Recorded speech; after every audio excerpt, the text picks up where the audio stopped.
Alright guys, I do believe I have fixed the audio issue from last time because there was this whole thing where the software wasn't recording the audio for the game, so I had to go back in separate and re-record that and put them back together.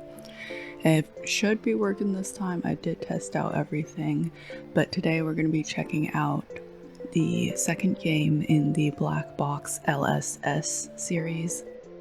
Or, I guess, at least the demo for the second game.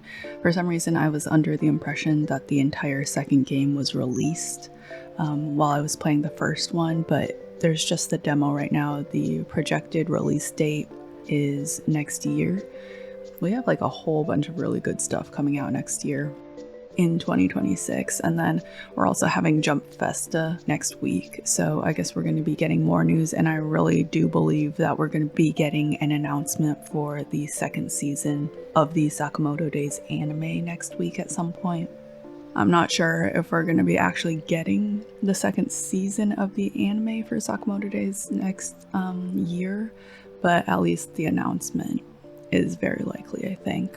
Am I hoping that we're going to be getting a different studio to animate it? Yes. Is that going to happen? Probably not. But if they can at least just amp up the quality a little bit, I'll be somewhat satisfied. Also, so many good physical English releases. I'm really excited for the Sakamoto Days Holidays physical release, which is probably going to be very soon in the year. And then also the Sakamoto Days light novels are also getting released next year. Okay, so for this game, I do know I did a little bit of reading on the game's itch.io page where you can find this demo. On the Steam page, you can just wishlist it for when it's going to be released in full. So on the demo page, it tells us that there's going to be 5 chapters to this game, and it's going to be about 3 times the length of the first game. Additionally, it seems this is a prequel to the first game happening years in the past. And I also do know, which this is a good thing, I'm glad I looked this up, but this game is not a romance game, and the creator says that there's no chance that these characters will reciprocate romantic feelings toward each other. So apparently this is supposed to be like a thriller slash drama kind of game, maybe a little bit of horror. There are a lot of content warnings for this one. I saw just on the game page that it pretty much contains like the entire gamut of content warnings, from violence to like problematic topics being discussed. If any of those things make you uncomfortable, maybe just skip this one.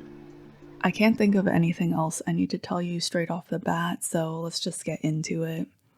I have my tea over here. It's actually warm. It's fresh tea this time, so it's not like ice cold. Let's get into it. Same. Remember the content warnings for the first game, which was just like one line, and then the content warnings for this game are like an entire page. Let's see, horror. Oh, there. It looks like there's also an epilepsy content warning. So, like if flashing lights give you seizures, definitely skip this one.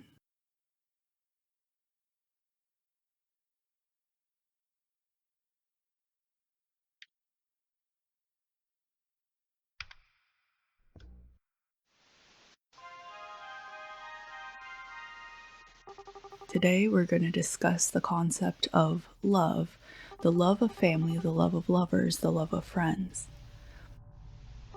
The greatest love can make people do anything.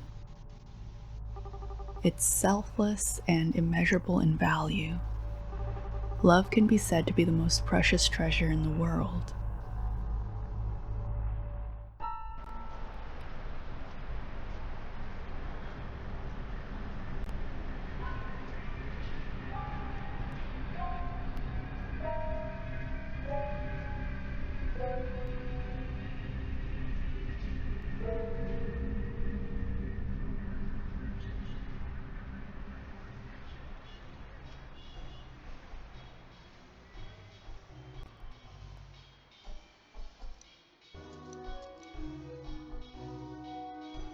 I lost so much blood this time. Ooh, I shouldn't do that. I also remembered that my mouse apparently shows up on the game recording, so let me not have it on screen the entire time like last time. The wounds that can be sewed seem to have been sewn up.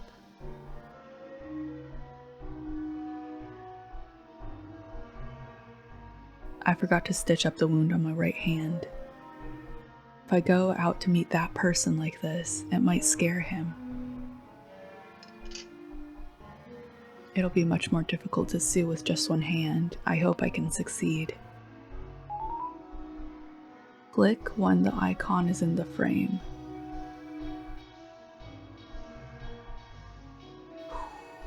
Mini games. It is indeed very difficult with just one hand.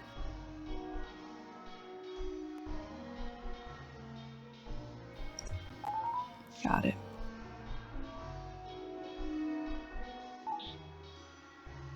Sometimes not feeling the pain is also a good thing. I don't know if that's a great thing.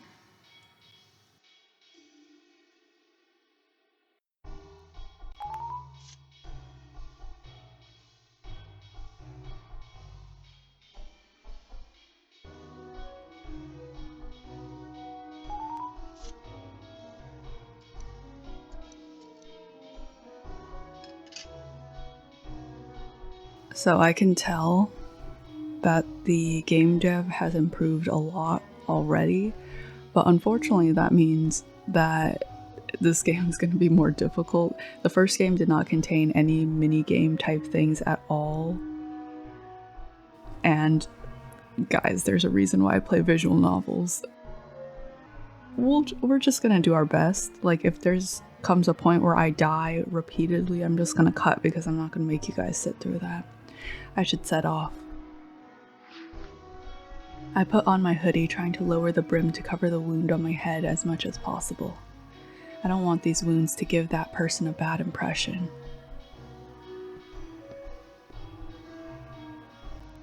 That person is my online friend. And today is the first time I'm meeting him. Okay. I was confused at first, but no. We're just under the wrong impression here. I'm not allowed to go out today, so I better be cautious and not let those downstairs playing cards discover me. Men playing cards. Hey, Shovel, you must be cheating. No way, it's clearly your poor card skills. If you're so confident, let us play another round. If I catch you cheating this time, I'll chop off your fingers. Huh? That's scary. I'll go to the restroom. Be back in a bit. Even the NPCs have sprites this time. Ugh. Who's there standing in such a place?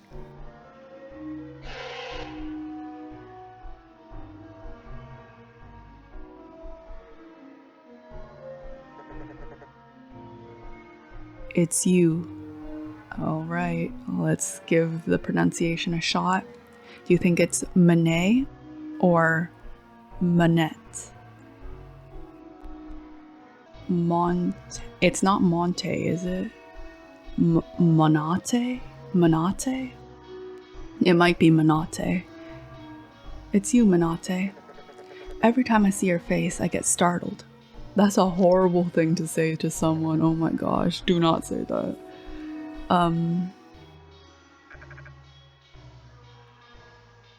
We haven't seen his full range of emotions, so I'm not sure what kind of intonation I should give him.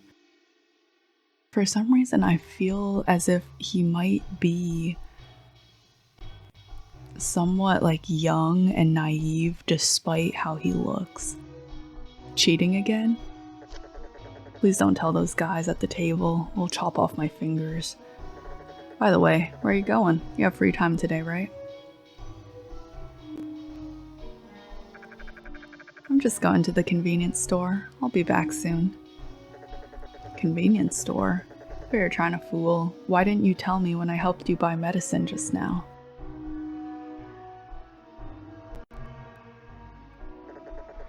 You little rascal. You're not sneaking out, are you? Did you talk to Mr. Ash about this? Forget it. Let's call it even. I don't want to lose my fingers. If Mr. Ash calls for you, you better rush back to the smoke shop. Otherwise, you'll be in trouble again. Okay, I got it. Thank you.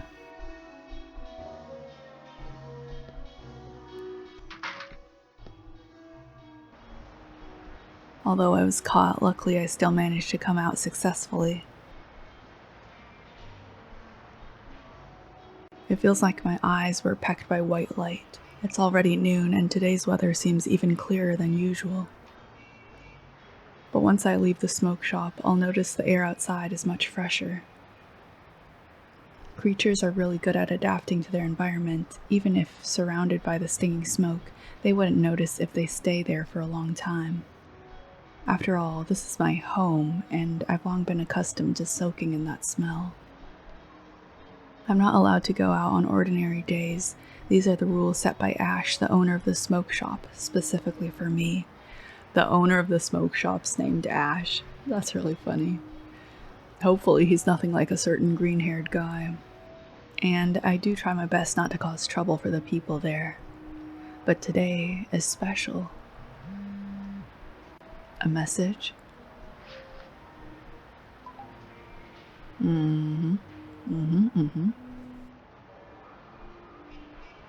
Alright, let's get started, I guess. Are you close? That person just sent a message. I just set off. Because, okay. Look at this icon and then tell me he doesn't at least have some kind of cute side in there. Is he pretending to be a girl too? Oh, no, they like the fruit things together. So her favorite character is the lemon one, and then I guess his favorite is the strawberry one. Oh, be safe on the way. Yeah, that's really cute.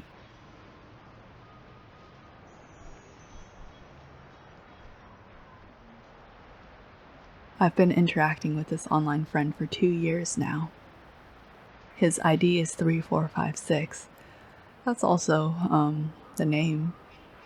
Over the past 2 years, we've chatted almost every day online, and our relationship is very harmonious. Chatting with him always brings me joy. But 3456 is very mysterious. I've never seen his photo, and I know very little about him personally. What kind of person is he? I can't help but wonder. But today I'm finally going to meet him offline for the first time, and I'm really excited about it.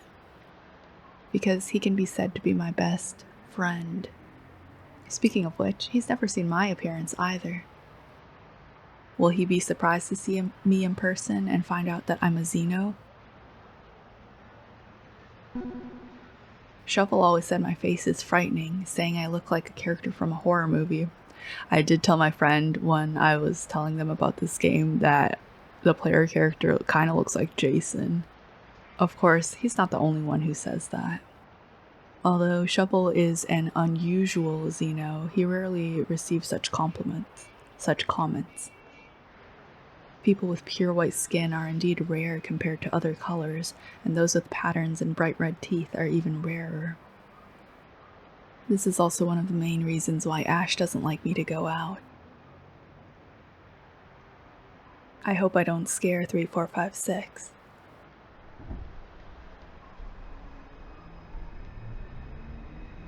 I left the smoke shop and headed to the station where I boarded the train bound for my destination. The flickering light outside the window and the discomfort of a sleepless night dragged on me. If I was carrying a body bag on my back, it felt that unbearably heavy. Speaking of which, I don't think I've eaten anything since last night. I haven't even cleaned myself properly. Oh no.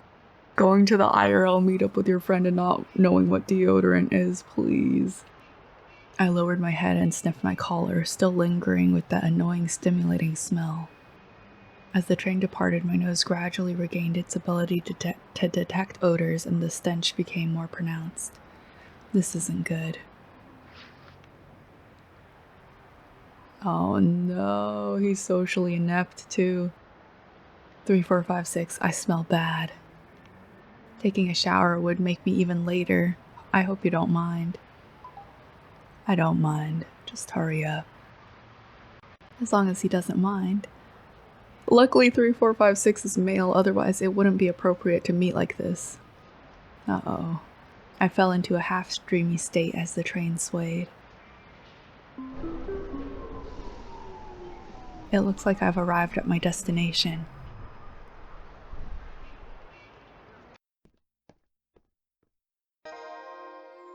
Oh, they're going to a convention together. No, that's cute. That's really cute. Let's see. Let me see if I can pick out. Okay, so here's a cosplayer dressed as the blue cat character and then the pink rabbit character. And I guess there's like a green fish character in there as well. A jumble of images rushed into my eyes. Everything here is both familiar and unfamiliar.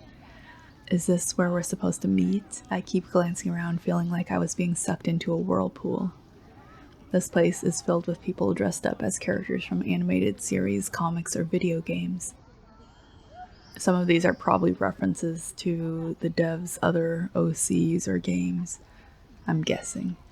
I feel like the previous fatigue has been instantly dispelled.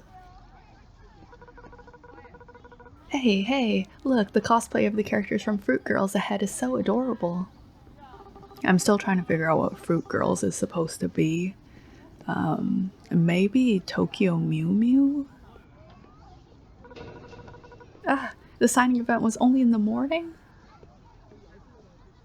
I missed the line. There was supposed to be a signing event by the original author of Fruit Girls this morning, but it must have ended by now. Hey, wait a minute, how come you're already tearing open the new issue here? I've been waiting for this book for a year. Starting to read it when I go home would be too unbearable.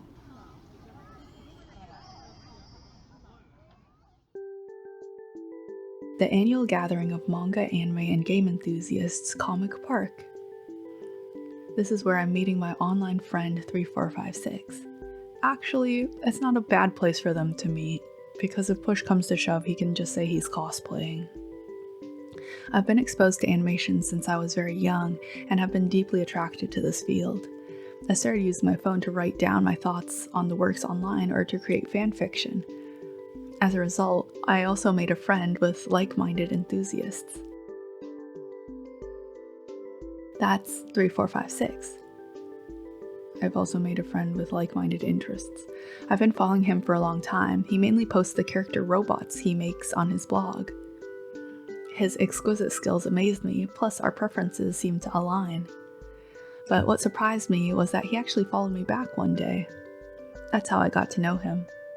Since I proactively sent him a private message 2 years ago, we've talked a lot about works related to the content and often discussed our views on the characters.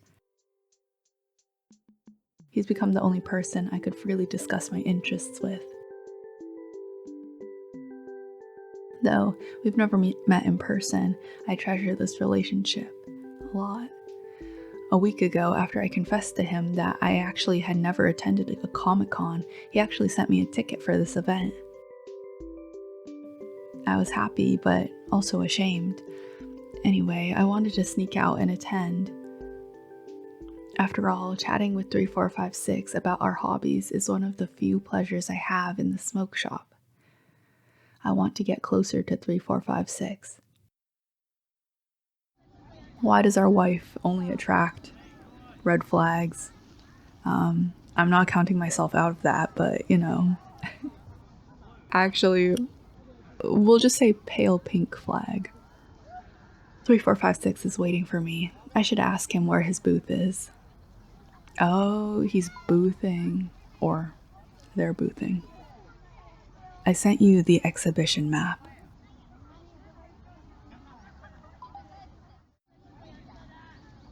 This route is more complicated than I thought. Let's set off. Also, even though this is only a demo, I do believe that it is like 2 hours of content. So it should be still a good amount of stuff to explore. Is that the entrance? Oh no, it's another mini game. Okay. I hope we can't die on this.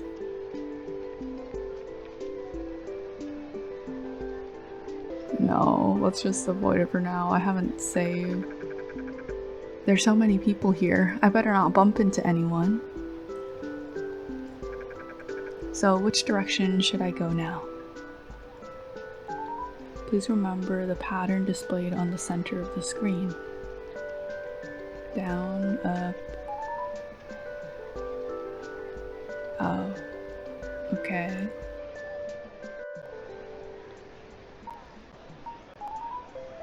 Easy enough. For now. Yeah, this way.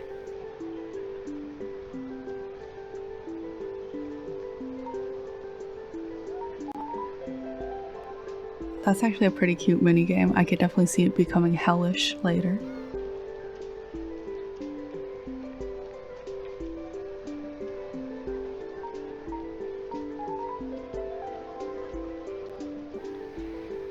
Yeah, it's this way.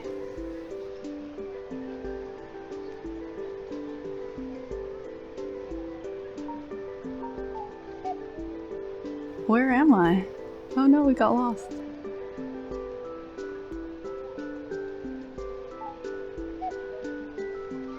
It's the cosplay of Strawberry Rabbit.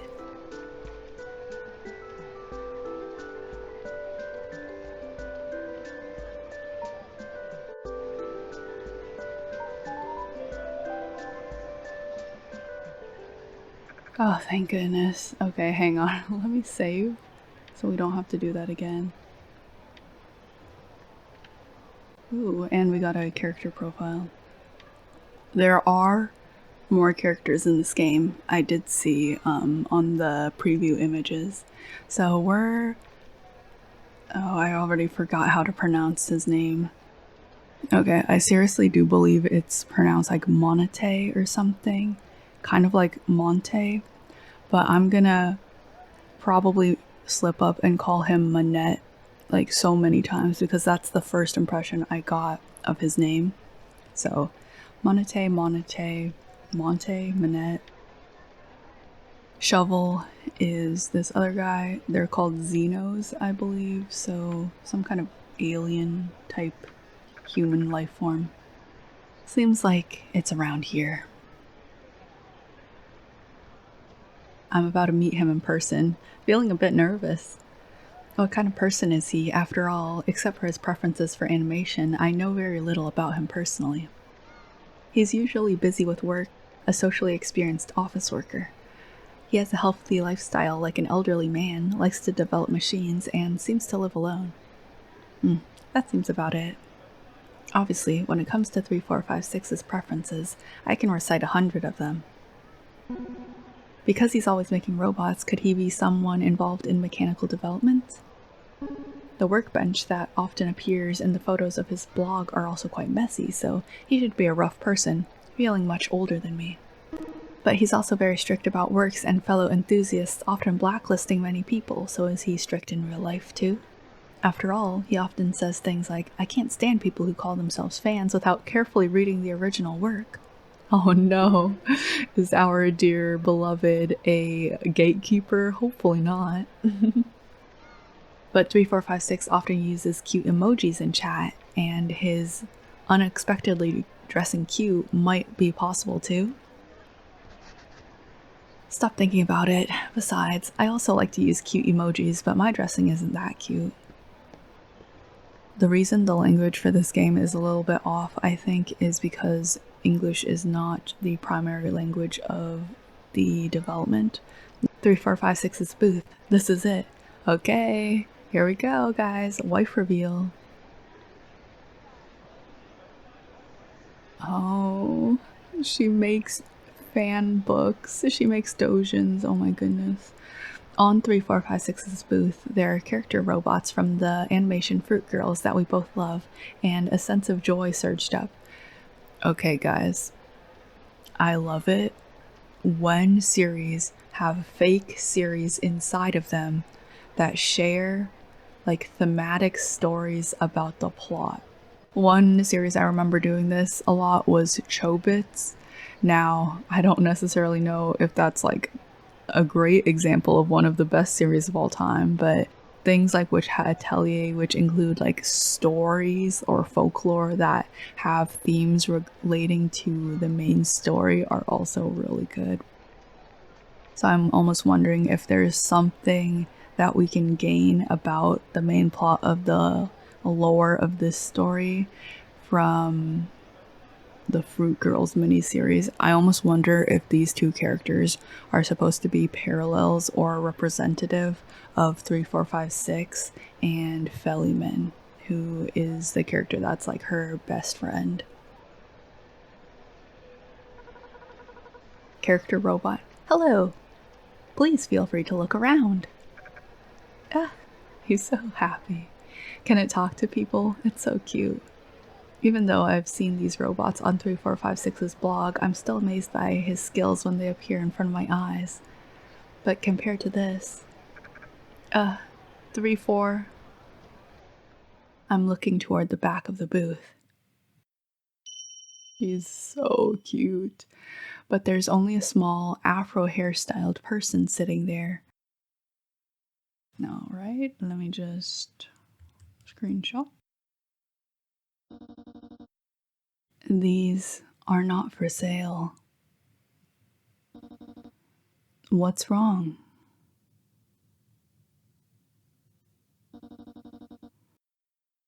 She doesn't look that much different from the first game. Is there something you need? I'm Monte. Monte? Should I just call him Monte? No, I gotta try to say Monte. I'm Monte. May I ask? Oh. Hello, I'm 3456. This person is...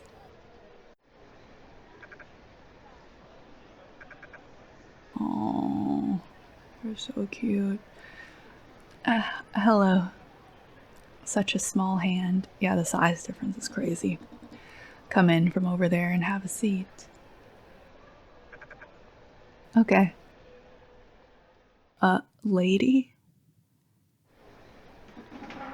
Just sit here. I'm sorry for being so late. You're a Xeno? I haven't seen someone with such distinct features in many years. I'm always told that. Do you want to see the doujinshi I brought? This author's work is very popular, but it's probably sold out by this time. Not brought, but bought. So she did a little shopping around the convention. Can I, Miss 3456? I don't mind. I've already read them. And also, call me 3456. Are you injured? I fell down the stairs before. Oh my gosh, no possible way. Yo. So in the first game, when the main character of that game, Ronnie, got hurt, 3456 offered him some bandages, and she said that she got into the habit of carrying them around because her adopted son used them. Do you think... Okay, I'm not 100% sure how far in the past this game is, like how much of a prequel this is, but if it was just like 8-9 years ago, maybe Monete is a character who she regards as her adopted son. Oh, okay, this got messy quick. But also that's very compelling because, yeah, she would see someone like around 20 years old as a son. Stairs? Better not tell the truth. What's the truth, Monete, huh? I need to repair this first. Oh, they're so cute. No, if they have like a adopted son-mother kind of relationship, I think I'd like that even more. Rational and calm wording, just like online. Because our interests are so similar, during the 2 years we spent together, I never once thought she was actually of the opposite sex. I remember the profile said male, didn't it? And we never talked about our genders or anything related to that. Speaking of which, 3456 inviting me here wasn't just about meeting up. There's something to discuss. But it seems she's not in a rush to talk about it. Although I really want to chat with her first, my interest in the doujinshi is also very strong. So I choose to give 3456 some space and eagerly flip through the pages of the book.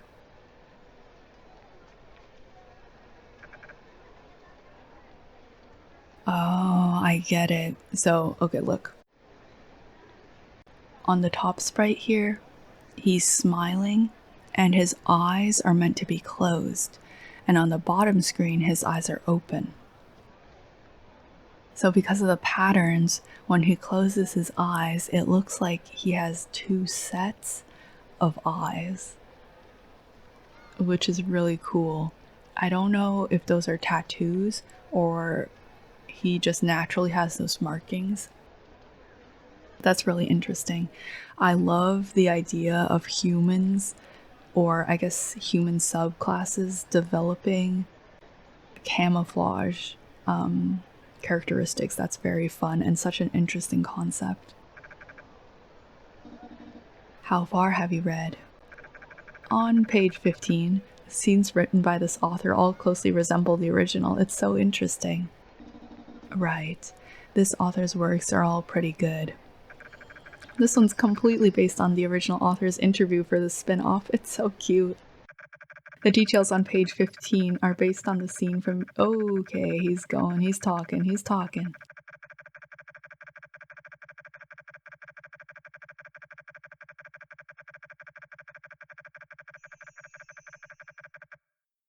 Wow. Yeah.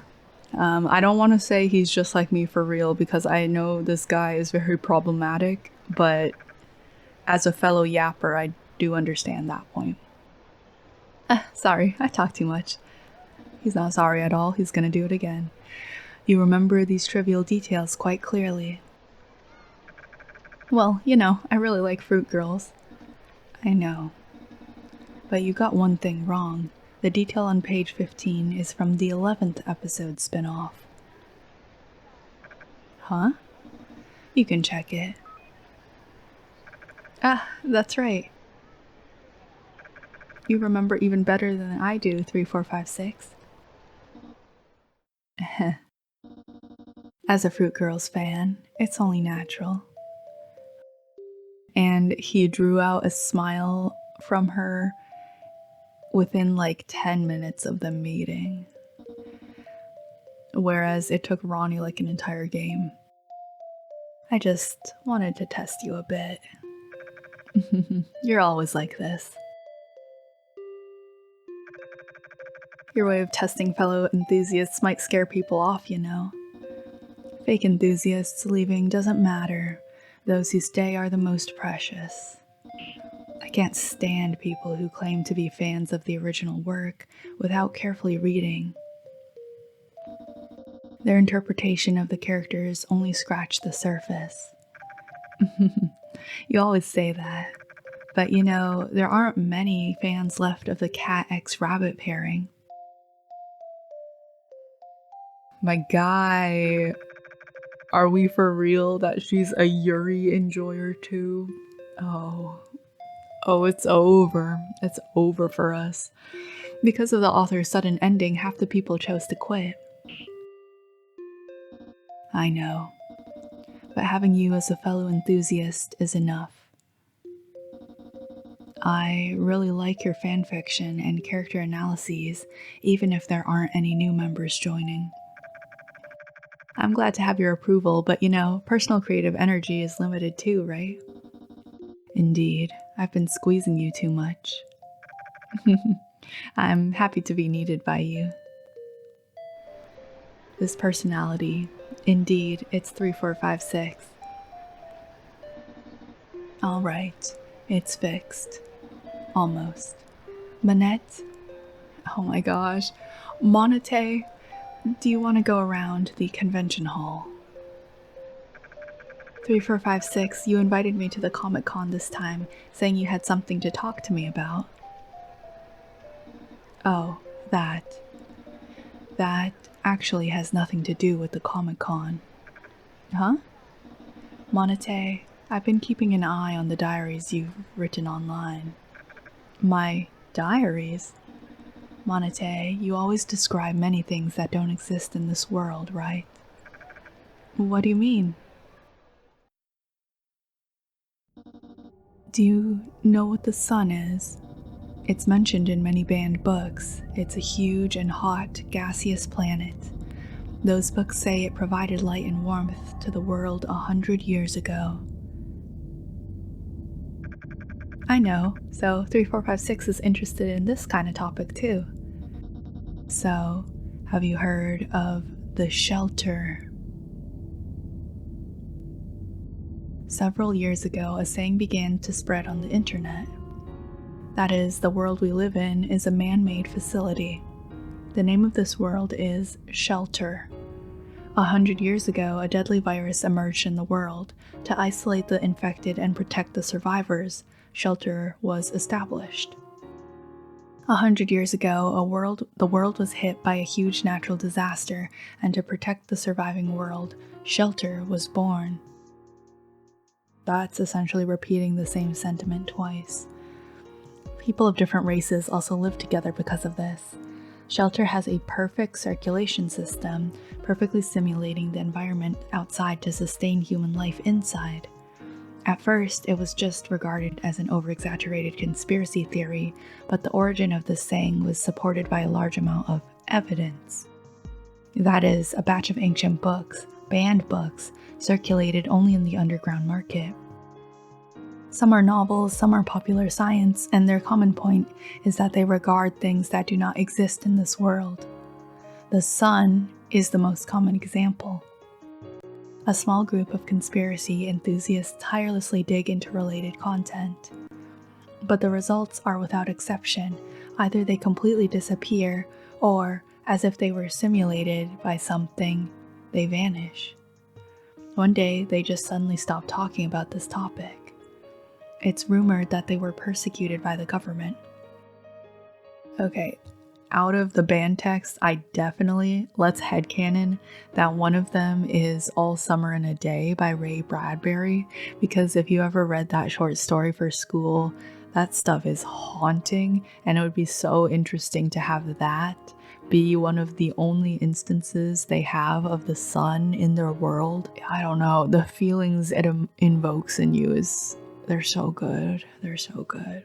Also, I love post-apocalyptic settings, if you weren't aware. So it was already good, but now it's like a post-apocalyptic sci-fi story. We're so here for it. As a result, more and more curious people join this topic and turn to more secretive and secure platforms for communication. I'm also a fan of this topic, but unlike others in the circle, I don't care about the truth of the saying. Just the magnificent landscapes and diverse creatures that existed on our original Earth. Not to mention the mysterious universe and non-mechanical celestial bodies. Those things fascinate me so much, so I love to imagine those scenes and praise them in my diary. I didn't expect 3456 to bring it up, but if it's this topic, I'm willing to accompany you. You've described those things too specifically in your diary. Ordinary people can't describe those things with such detail. Monete, those things, where did you learn about them?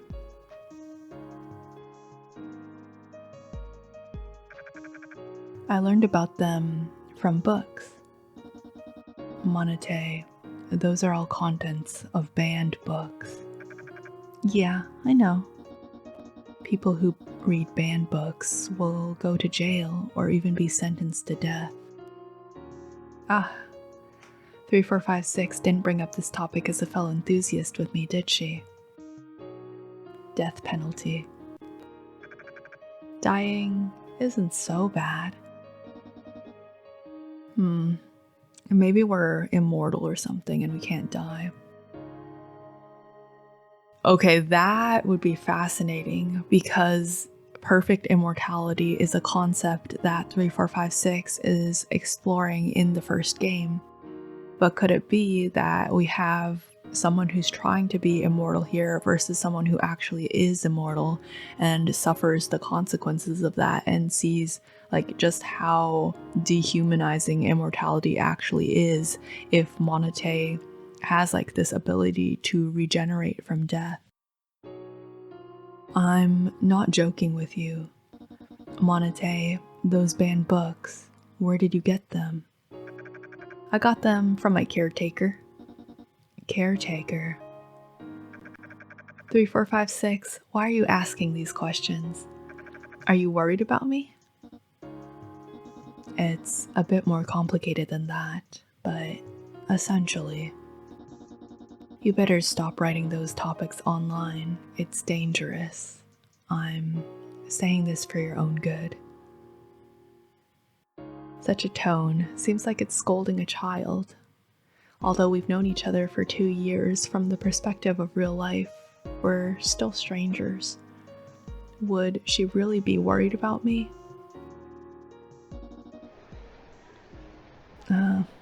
It's already this time. Hey, let's go check out the Comic-Con. What about the stall? If it was visited in the morning, not many people come for the afternoon session. After all, taking you around the Comic-Con is one of the main goals of our meeting. Okay. 3456 put away the things from the stall into a locked box and she led me to my first ever Comic-Con. Where do you want to go first? I guess we'll just go in order.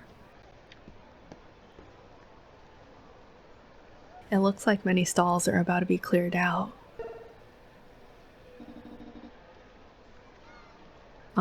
Blind boxes for fruit girls. As a blind box enthusiast, I also do understand. Oh wow, the packaging is so cute. It's a blind box for the female lead, second female lead, and male lead. This is the last one. Want to buy it? Female lead and female second lead. Oh, no. I think I am right. Okay, listen. Let me spin my little conspiracy theory about how fruit girls could be paralleling this game. So 3456's favorite character is the cat girl, which it's revealed here is the second female lead. So she sees herself as a supporting character, while Feliman would be the actual female lead, the main character. No, that's definitely some kind of parallel.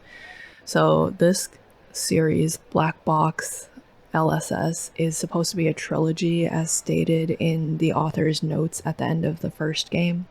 And on the promo art for the series, there's only 3 main characters. So the first game's main character is Ronnie, the second game's main character is Monete, and I do believe that the third game's main character will have to be 3456, and I really hope we get to see her relationship with Feliman in that one. That is what I want to see from this series, and hopefully that's where it's going. 3456, but you really dislike the male lead in Fruit Girls, right? To be fair, he just has like boring character design. He has the brown hair and like red eyes and that's it, while the female characters are really cute. 3456, being a fan of the cat X rabbit pairing, couldn't forgive the male lead for separating them in the original story. 2 out of 3 chances of winning, no problem.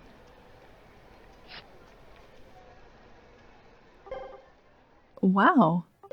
Congratulations. It's a super rare version of the male lead. Oh no. She's so angry.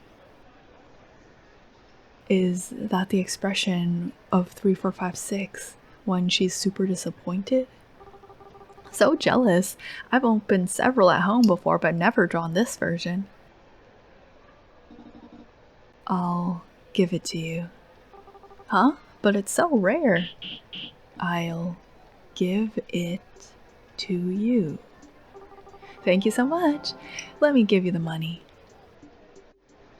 As if afraid 3456 might change her mind, the vendor immediately took the blind box and put it away. Even though I already knew 3456's personality, it was still the first time I saw her most genuine reaction in real life. It felt quite interesting.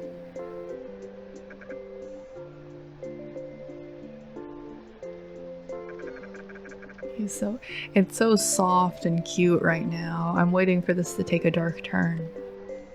3456, it's the same ears as Lemon Cat. Want to try them on? Is the character's name actually Lemon Cat? Oh, but I might not be able to wear them. Huh? Why not? Oh no. Your hair is pretty tough, 3456. My hairstyle doesn't really go with hairbands. Isn't it more because of the fact that she doesn't have ears and she actually has like cyborg, like little android things where her ears would be, so the headband wouldn't be able to slip down behind the ears? How about trying a little harder? Whatever, but it's futile.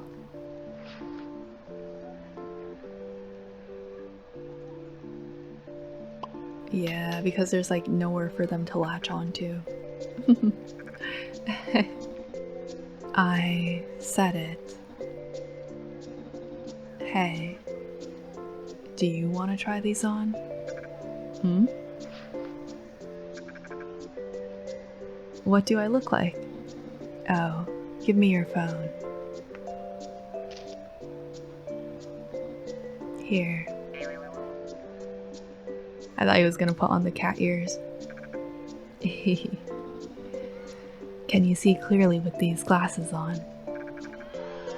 I can only see circles. I saw a crowd gathering behind 3456. Seems like they were surrounding two hugging cosplay characters. It's something 3456 and I can't accept the most. The interaction between the male lead and Strawberry Rabbit. Oh, what's up? It's so noisy. 3456, don't look around. If 3456 with her ship purity saw it, she'd definitely be deeply affected. Oh no. Okay, we made it, guys. I saved my beloved. What's happening? Someone, fell over. Is the person okay? Yeah, she's fine, but the cosplayer's mask fell off. 3456, you better not look. Okay, we're a little bit of a G for that. These glasses indeed only show circles. Ew, that was close.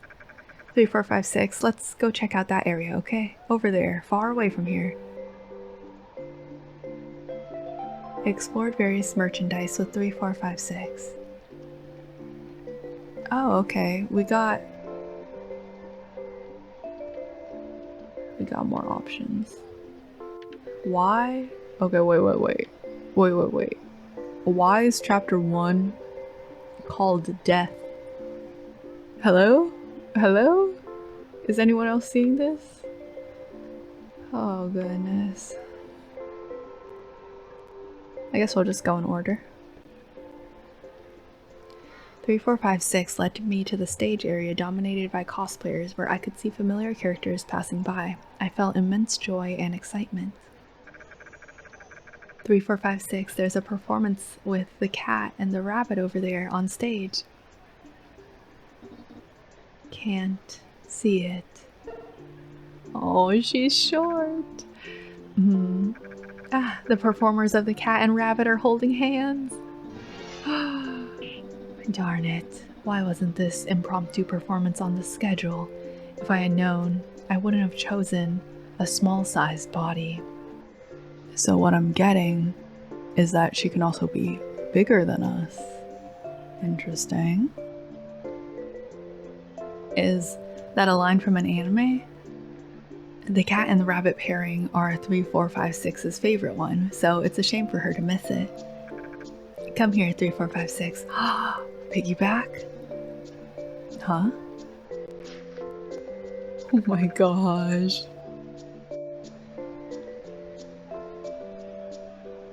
Yeah. The way he's holding her, that's everything. Can you see it like this?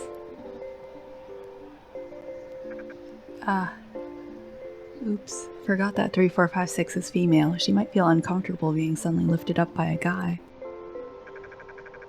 Sorry, I didn't think much. I'll put you down now. No, this is good, actually. Huh? Really? 3456, you don't mind? But if this helps her see the performance, we happily watch the show together. No, that's really cute. Thank you. I might have missed it if you weren't here. It seems being tall does have many advantages. As long as I could help you. We left the stage area.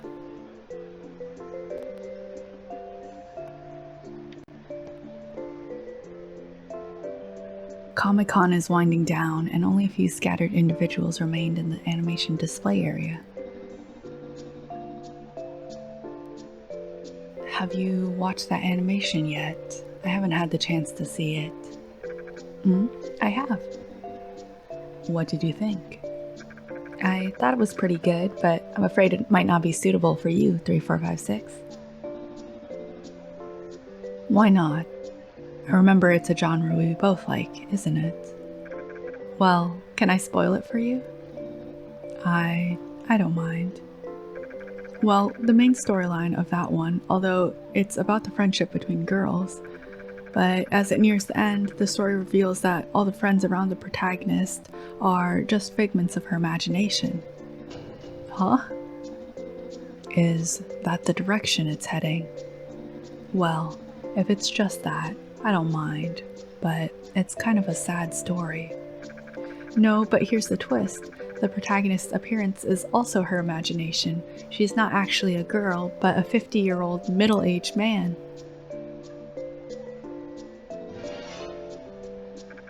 The protagonist also has a mental breakdown in the end and ultimately chooses to die. That's enough. It was promoted as a friendship healing series. Why did it turn out like this in the end? 3456 has always been like this. She and I both like works that focus on friendship, but for works whose directions she can't accept, she overreacts. 6 months ago, because of the terrible ending of an anime we both loved, Fruit Girls, she disappeared from the internet for a whole week. Thank you for warning me in advance. Well, I'm just afraid if you watch it and get hit hard, you'll disappear again. Do you really worry about me disappearing for that long last time? Yeah, I mean, I wanted to chat, but then I found you were offline the whole time. Perhaps it was because of that incident. I realized how much I relied on this relationship. Definitely a little codependency here. You've given me a heads up this time, so I won't do that again. My pleasure. Actually, if there's any work that interests you but you're unsure about it, you can let me try it first. I'll taste test it for you. Isn't that like saying that you'll test the poison for me? If it helps keep you stable online, trying a bit of poison is no big deal at all, even if it's real poison. You're reliable. You know, I'm not that fond of socializing with people, but being with you is relaxing and I don't feel tired communicating with you, which is really strange. I also enjoy spending time with you, 3456. Is that so? That's good then.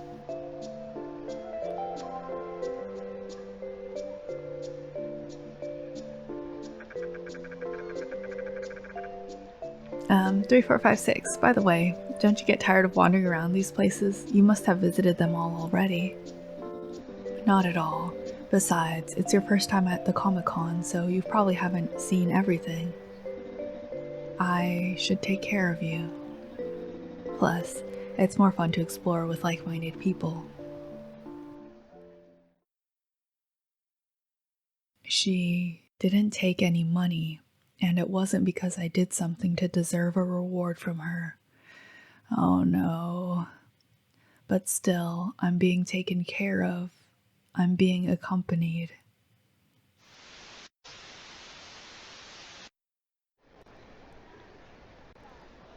Yep. We're a little codependent, possibly. Huh? Just now, I felt a little dizzy. I hope we're not brainwashed. Oh, sorry for bumping into you. It's okay. 3456. Strange, just a moment ago, 3456 was right in front of me. I looked around, but couldn't find her anywhere. 345. I'm over here. Ah. There are quite a lot of people here. Don't get separated. My height makes me easy to lose in the crowd. Yeah, that's true. Come on, hold on to my hem. Hem? Just like a kid clutching onto his mom's shirt tails. Holding onto someone's hem seems like a scene from a TV show between a mother and her child.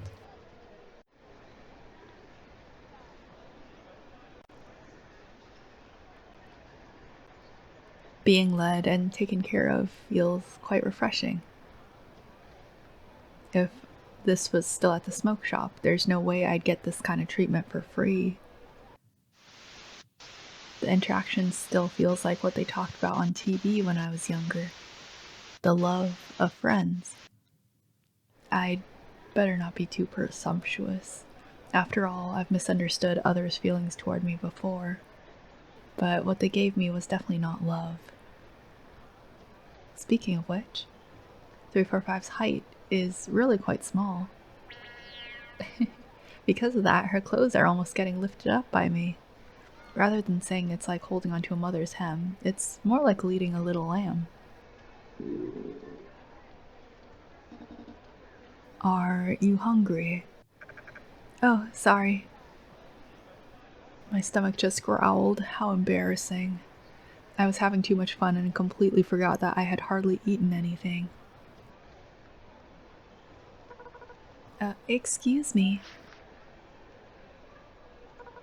Are you a Xeno? Is that tattoo or natural? Not the microaggressions, guys. Not in my sci-fi series, please. Oh. It's natural.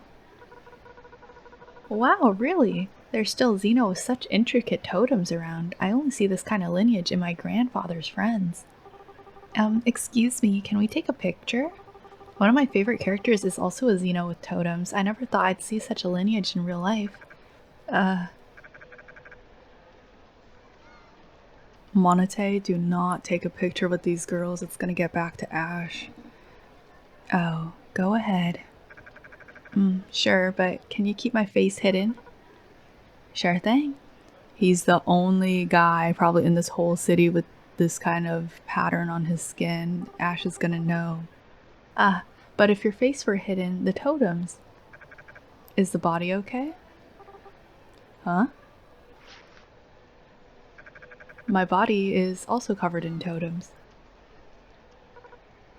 Oh. That's fine.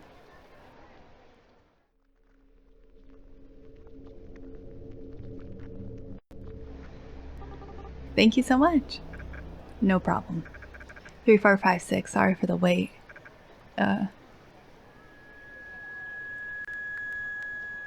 Feeling a bit dizzy.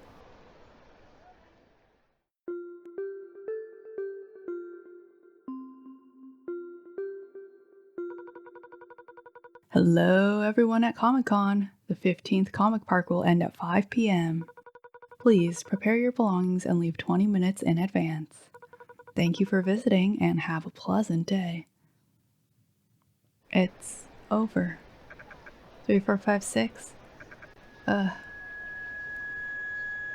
I wonder if there's like some kind of thing where he's being drugged and he needs to stay at the smoke shop to be stable. Oops. Oh, sorry for bumping into you. Suddenly the crowd around me grew thicker. 3456, where are you? My voice was drowned out by the noisy crowd and I didn't get a response. I tried to text 3456, but the message couldn't send. Because my phone is quite old, the signal often gets unstable in crowded places. I decided to continue searching for 3456 around, but because of the dizziness, my vision also became blurry. Is 3456 up ahead? Okay, hang on guys. Let me save this, because we might be able to die in this one. Control, dodge, and search for. Okay.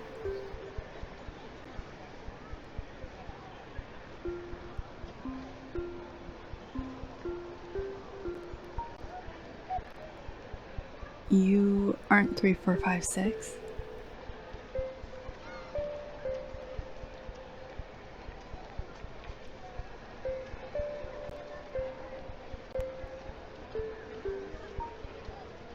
The figure has disappeared.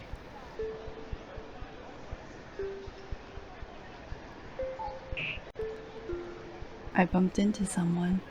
Ooh, the people are looking a little... You can skip the minigame by clicking skip in the upper right corner. Oh no! This is like when you try to speak a foreign language to a native because it's your second language and then you mess up so many times that they just turn around and tell you, I speak English. Oh no. Okay, I'm gonna cut and get back to you once I solve it. We are not skipping. We're too stubborn for that. This is a spherical planter.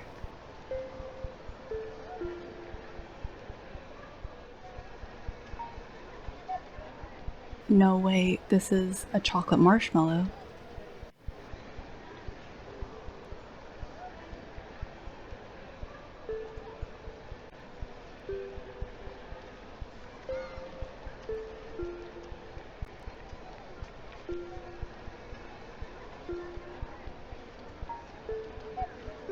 A street sign. Oh no, I inadvertently ended up at the exit with the crowd. Where did 3456 go? Let me try sending another message to her. I found a less crowded area and sent a message to 3456. While the message was successfully sent this time, I didn't receive a reply for a long time. I gazed at the lunar city in the distance. Under the operation of this meteorological control station, the skyline was corroded with a heavy rust color.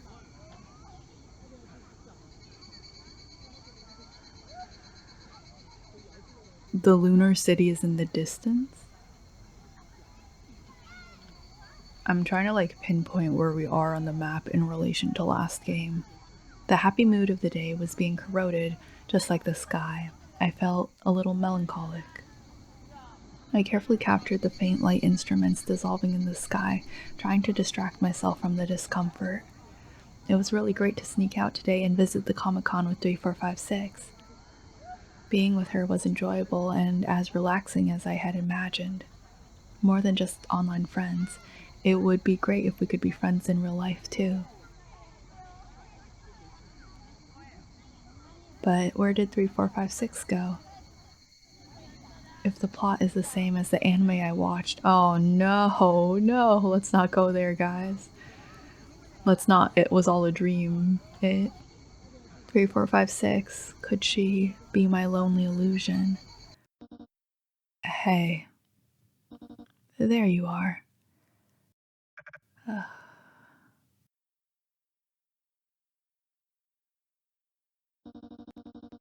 You said you were hungry, so I went to buy food and water for you. I've been chasing after you for a while. There's only this kind of bread sold inside the convention hall. Hope you don't mind. 3456. I feel dizzy. Is that really you or an illusion? Huh? You're sweating a lot. What's wrong? I don't know. I just feel weak and. Uh. Did you skip lunch and come here? Actually, it's been since last night. No wonder you feel weak. Are you kidding with your own body? Hurry and eat something. Young people these days, they abuse their bodies just because they're healthy. She does sound like a nagging parent.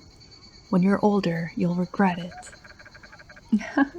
Why are you so mad? And 3456, you're not much older than me either. I took the bread from 3456's hand and took a big bite. Cream filled, it tasted really good. Eat slowly, don't choke. Although she's small in stature, her words and actions are like a mother's, somewhat strict. After realizing that 3456 is a lady, I never thought I'd have such an impression of her.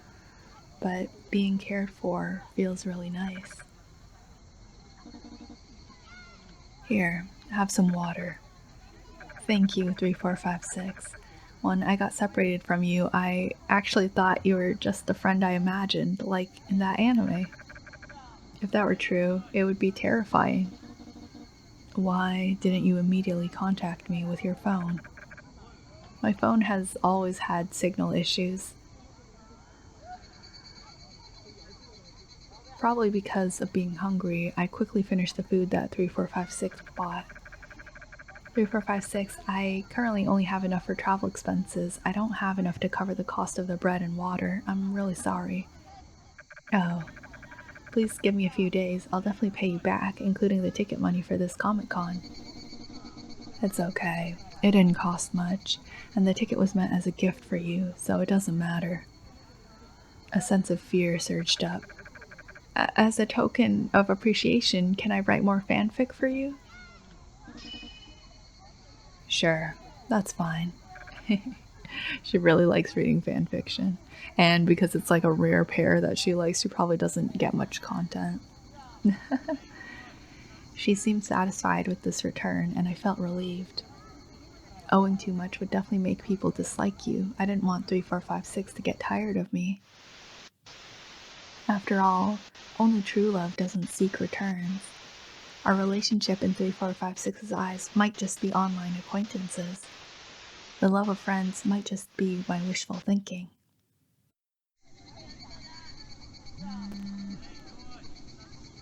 A message. It was from Shovel. Mr. Ash is back. Come back before he kills you. It's time to go back. Can I take a photo with you, 3456? Why? Because I had a great time today. I want to commemorate this day. Alright then. I opened the selfie function on my phone and put my arm around 3456. Smile, 3456. No. Though 3456 didn't smile, I thought this was in character for her. I didn't dislike her for it. 3456, I have to go now. Thank you for giving me the opportunity to attend the Comic-Con. Is that so? Oh, by the way, here, I made this for you. Huh? Your favorite, Strawberry Rabbit. I made it while I was testing the 3D printer, but the quality is okay. Oh, can I really accept this? Of course, it's made especially for you. 3456, why are you so nice to me? I might not be able to return the same thing to you. It's just a gift between acquaintances. It's nothing.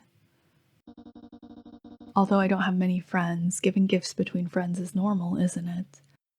Yeah, just Some of the wording in this game for the translation could use a little editing. Most of the time it's not that noticeable, but sometimes it is a little bit. Thank you, it's so cute. Can I invite you out again? Uh-huh. I double-checked if I misheard, but from 3456's expression, I didn't. Of course.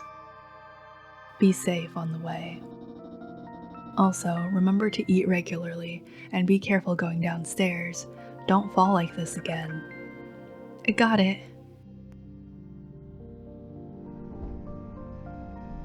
After bidding farewell to 3456, I took the ride back.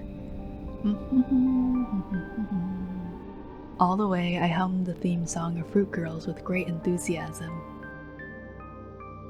3456 was completely different from the image I had, but the real feeling of being with her filled me with joy. Or should I say, because I found out she's a girl, I even suddenly felt a cute vibe. In the past, I definitely wouldn't have described 3456 this way. But aside from that, her friendliness also felt refreshing. And 3456 sees me as a friend. My first friend. I will definitely not become abnormal about this. Have I finally had a chance to obtain the love spoken of on television when I was young, even if it's just friendship? 3456 wants to go out with me again. Is this what it's like to hang out with friends? I couldn't help but smile. Where are you, Minette? Monete. Unconsciously, I had already returned to the smoke shop. The hoarse voice of a middle-aged man and a pungent smoke brought me back to reality from my pleasant mood. Hey. Oh, he's sleazy. I went to an event. Why didn't you inform me? The middle-aged man sitting on the counter is someone I'm very familiar with. Only his voice can penetrate my eardrums and burn the remnants of joy in my brain. Do I need to inform Ash about such trivial matters? Add the honorific title. Ash, the owner of the smoke shop, and also the man who provided me, an orphan, with a place to stay. He literally has the devil on his cigar. He's usually very busy with business outside, and I hardly ever see him in the shop. Today he surprisingly came back, so he probably has something to discuss with me, his adopted son. This furthers my theory. Monete, you naughty boy, you managed to slip away from me without a sound. Shovel, shut up. Yes. You're getting bolder, sneaking away from Shovel like that. Sneak away? Although Shovel was watching me leave, I wouldn't have been able to get out today without his help, so let's just accept it. I've given you the freedom to read and watch TV to keep you quiet in the shop. Don't take advantage of it. So, what was the event about?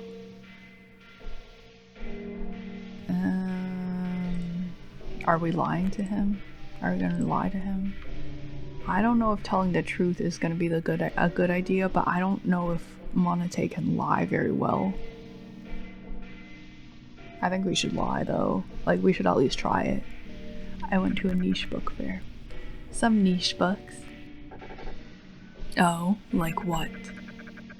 A girl who eats fruits gains the power to battle mutants, able to use moves like Strawberry Fist and Lemon Slash. Sounds like children's books, huh? Sounds like it's really niche content. You didn't cause any trouble out there, did you? No.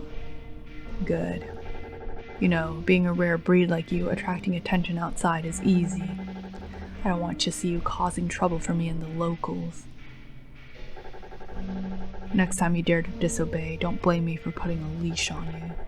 I'm providing you with food and shelter. All you need to do is follow orders. Is that too hard to understand? Not hard to understand. Ooh. There's a laugh. Don't wait until I accidentally sell you to some perverts to realize I'm not joking. His laughter always felt like a blunt knife cutting into my bones.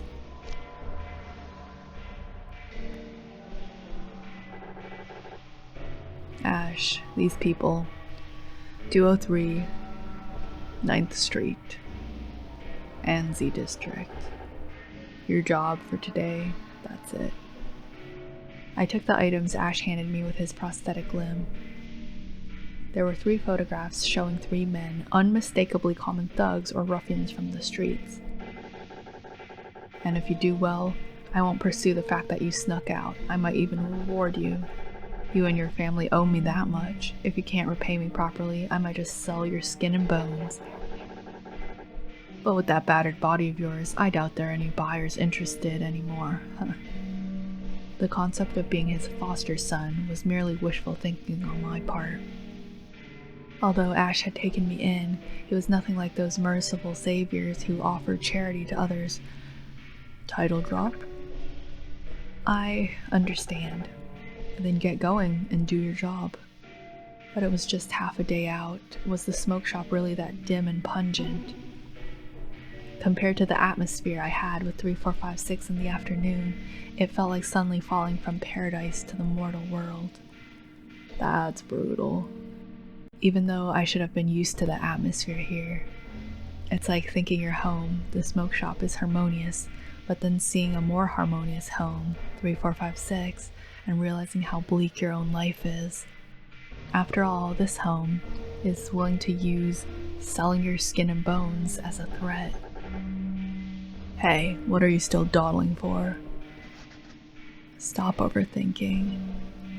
If I don't finish this job, I'll just be considered useless livestock and slaughtered for money.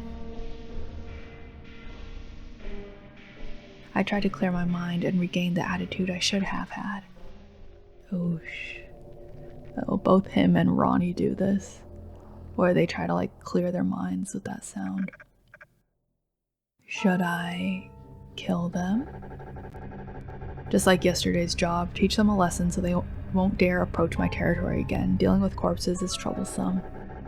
Don't get caught by the facial recognition system. I'll be careful. After being adopted by Ash, tasks tainted with the smell of blood became my routine.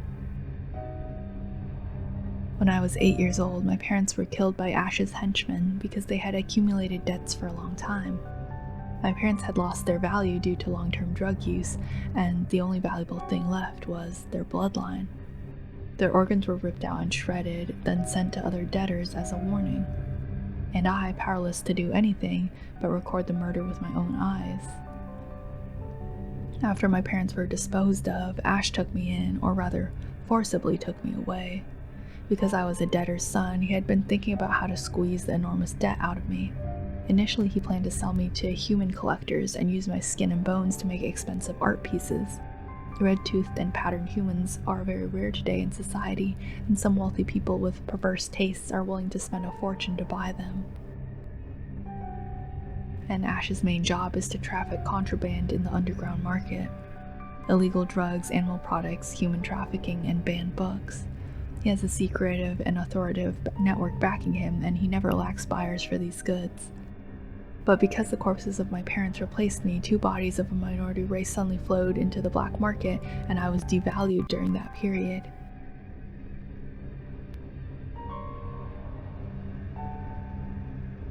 So, under the advice of others in the smoke shop, I was temporarily taken in as part of the organization.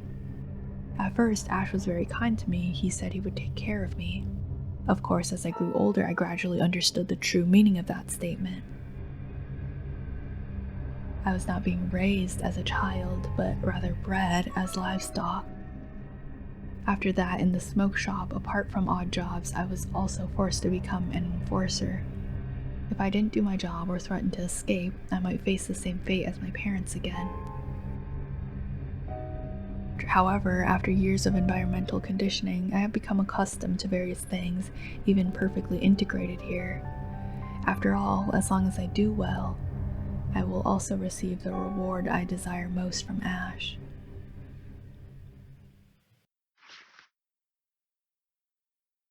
I pulled out the knuckle duster gloves from my pocket and put them on. My favorite character, Strawberry Rabbit, also uses such weapons. So it has become my weapon of choice too. That's crazy. That's so... oh gosh. It's just a throwaway line, but come on. Imagine like this kid is so lonely and starved of affection that he finds solace in using the same weapon as his favorite fictional character when he's forced to commit atrocities. Yeah. I put on my mask. In this age full of surveillance cameras, protecting my face from being caught is just one of the necessary precautions. My job often puts me in danger, but I no longer feel fear.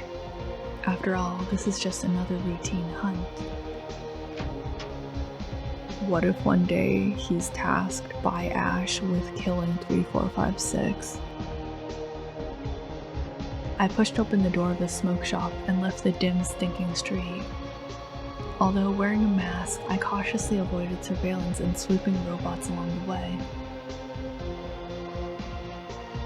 I arrived at the alley in the night market street, stepping over puddles mixed with garbage to find the window of the Target house. There were 3 blurry male figures inside, seemingly doing something at the table.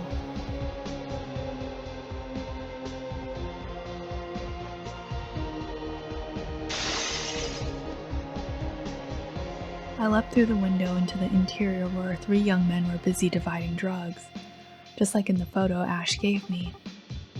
What the hell are you doing here? After the initial panic, one of the men came at me with a baseball bat. I quickly dodged the swinging weapon. I landed a heavy blow to the man's face. He fell to the ground, blood and teeth flying out of his mouth. To incapacitate him, I continued to rain down punches while he was still on the ground. I knocked him out cold before he could react.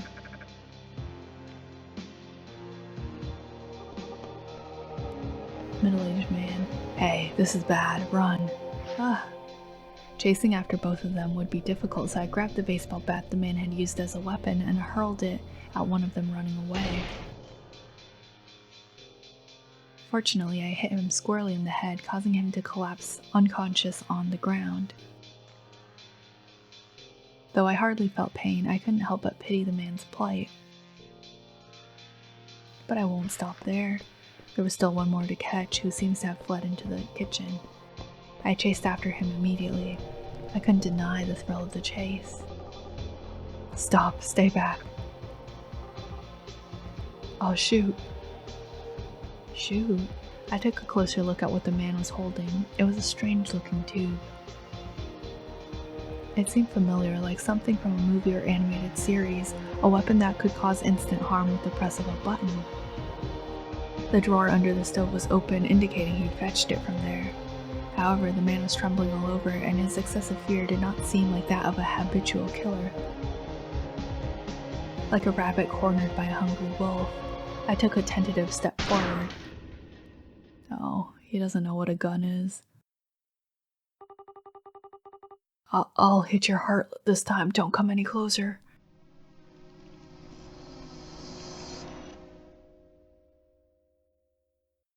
Thankfully, a quick sidestep meant the weapon only knocked off my mask. What do I do? Though this was my first encounter, the so-called gun, in my impression, was incredibly dangerous, a lethal and hard-to-dodge weapon. Quite troublesome. Am I going to die? If that's the case, I'd better intimidate him with my presence and charge before being killed.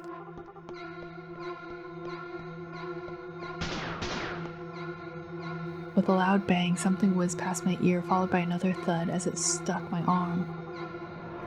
Don't come any closer. I forcefully kicked the weapon out of his hand. Oh yeah, that's the CG from the game page. I pinned him to the ground, restraining his hands and feet to prevent him from causing any more harm. The man looked terrified by my appearance. He was shaking all over. Ash, you're from Ash's side, right? Don't you feel pain? We won't sell grass in your territory anymore, so please don't hurt me. He looked like prey about to be devoured by a predator. Then, what can you offer me? How about this? I'll give you a quarter, no, a third of those herbs. It's top grade black leaf. Sounds like a good deal, doesn't it? Black leaf was a plant that when burned released smoke that dulled the senses and induced euphoria. They had been distributing it earlier. Among some addicts, black leaf was highly sought after. I don't want that kind of stuff. Then, inhaling the smoke from black leaves may bring joy, but it damages the nervous system, making it so you can hardly feel pain. I was forced to smoke a large amount when I was young. It not only destroyed my sense of pain, but also made it difficult for me to control facial expressions. I have no interest in anything that harms my body like that. Then what do you want, money? If it's money, I don't want that kind of stuff either. There's only one thing I want most in this world. I'll do whatever I can for you, so please, tell me. I want to be loved. I want to be loved. It's as easy as that. To be cared for, to be praised, looked after, to be comforted physically. Sorry, I know you can't give me that, but I only have a chance to be loved if I finish the job. Just endure it, okay?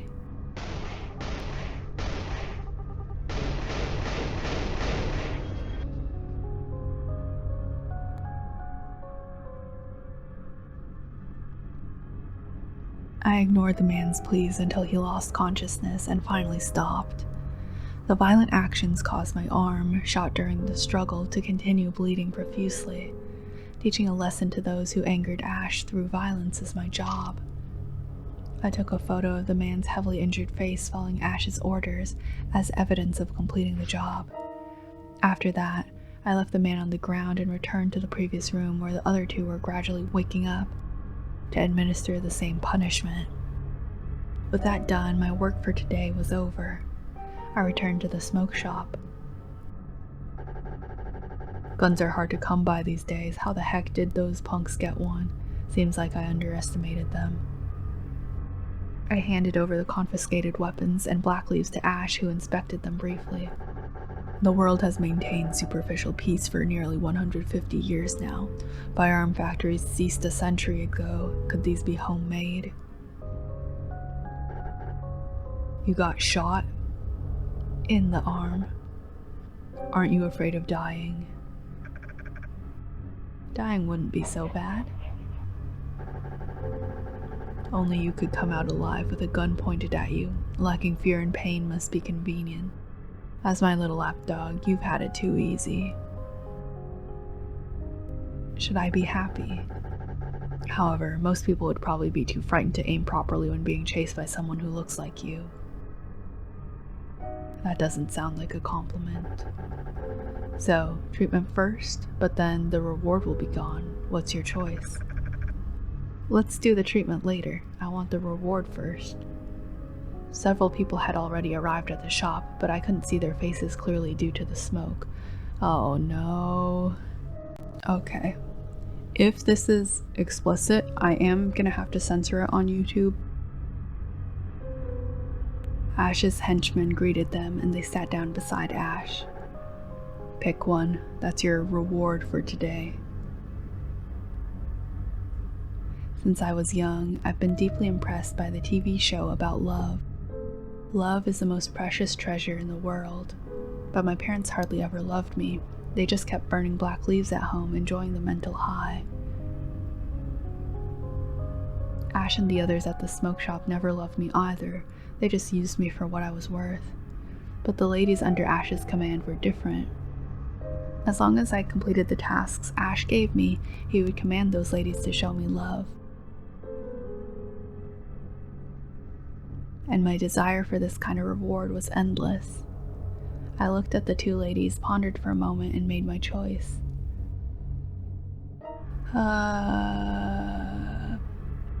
She's cute, but she kind of looks like Safalin mixed with Miley, so yeah, she's definitely more my type.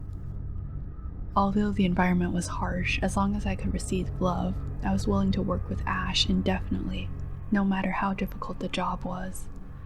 After all, love to me was a treasure more addictive than money or drugs. You actually can get addicted to this kind of thing. That's why there's like the infamous corn addiction. I led the lady upstairs. This time, love from this lady was her reward to me. She exuded a strong scent of perfume and smoke. The lady hugged me and I closed my eyes contentedly. However, the dull pain from the gunshot wound hindered me from fully enjoying the warmth of the person in my arms. I wasn't completely numb to the pain, just much slower to feel it than the average person. Are you in pain? It's really heartbreaking. You sure you don't need treatment?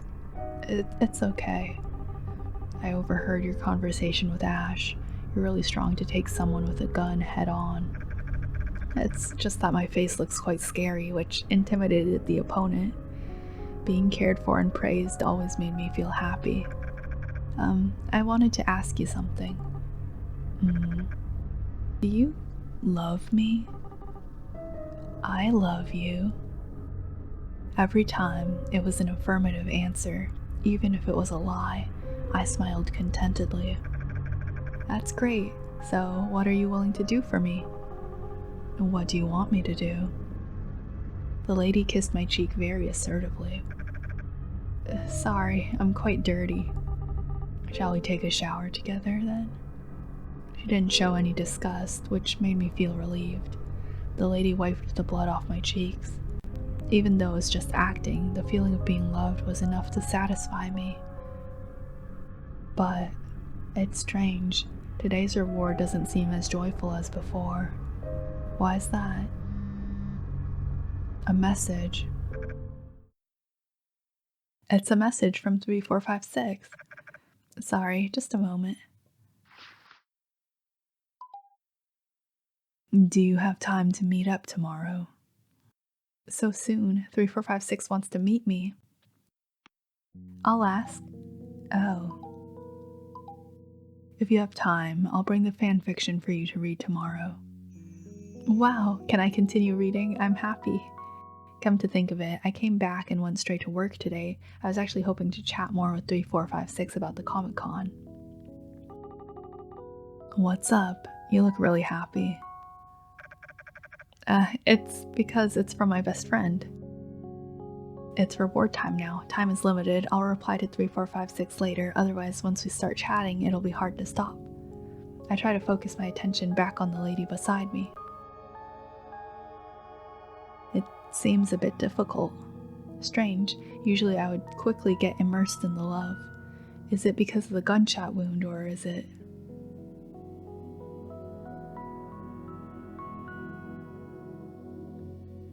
I see. Once you've experienced real love, fake love from acting becomes boring. By the way, could you speak to me in a more mature tone? How so? Like the tone of adults talking to children. I don't know why I made such a request. After all, that's how 3456 talks. 3456's care and concern for me are all voluntary, and she wants to meet me again. You seem much more relaxed now. Oh, I'm such a mess. In this state, I keep imagining my friend. Do I also want 3456 to hug and kiss me? The time for reward slowly passes by. After that, Shovel helps me get bandaged up. Thankfully, the bullet didn't remain in my body. Hey, I'm telling you, you shouldn't go out today. Wait for a more professional doctor to come and bandage that up properly. Even if it's just on the outside, the wound looks pretty bad. I can't today. There's something really important. Seriously, you're so cheerful. Don't tell me you're going on a date with a girl. It's indeed a date, and yeah, it's with a girl. Monete, you can't be telling all these people this kind of stuff. You know they work for your boss.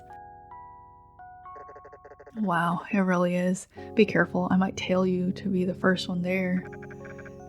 Too bad you're not her type.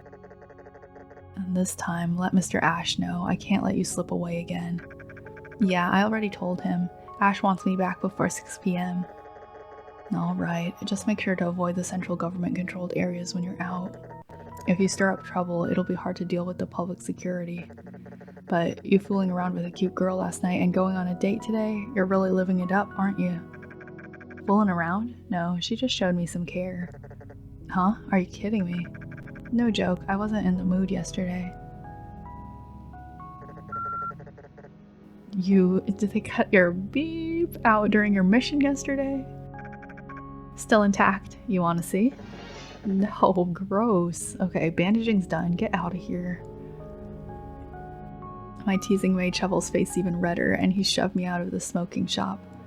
Seeing 3456 again, I'm really happy. But she gave me such a pleasant experience at the Comic-Con. Even if she just said writing fanfiction was enough, I still want to give back more. So after the thrift store near the smoke shop started operating, I sold some of my better clothes and daily necessities there. Along with what I've saved up, I've barely scraped together enough to buy tickets for a movie for 2 and enough for both of us to enjoy desserts at a cafe. 3456 liked the promotional video for this movie on her blog before. It just released today. I bought the movie tickets, feeling embarrassed about being taken care of by her. This time I'll lead the date. After that, I left the smoke shop breathing in the morning air and headed to the address I had arranged with 3456. I saw her familiar figure waiting at the cafe's entrance. Her iconic spiky hairstyle was unmistakable, though I double-checked to ensure it wasn't a potted plant or cotton candy like last time. It was indeed her, and the way she waited was adorable. It tempted me to play a prank on her. Maybe sneak up and startle her.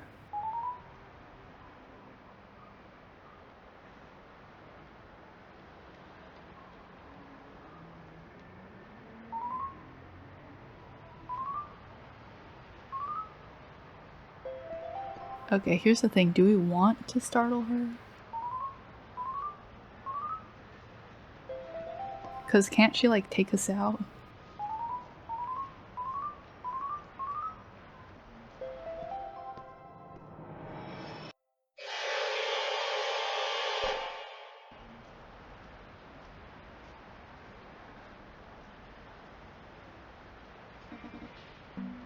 It's you.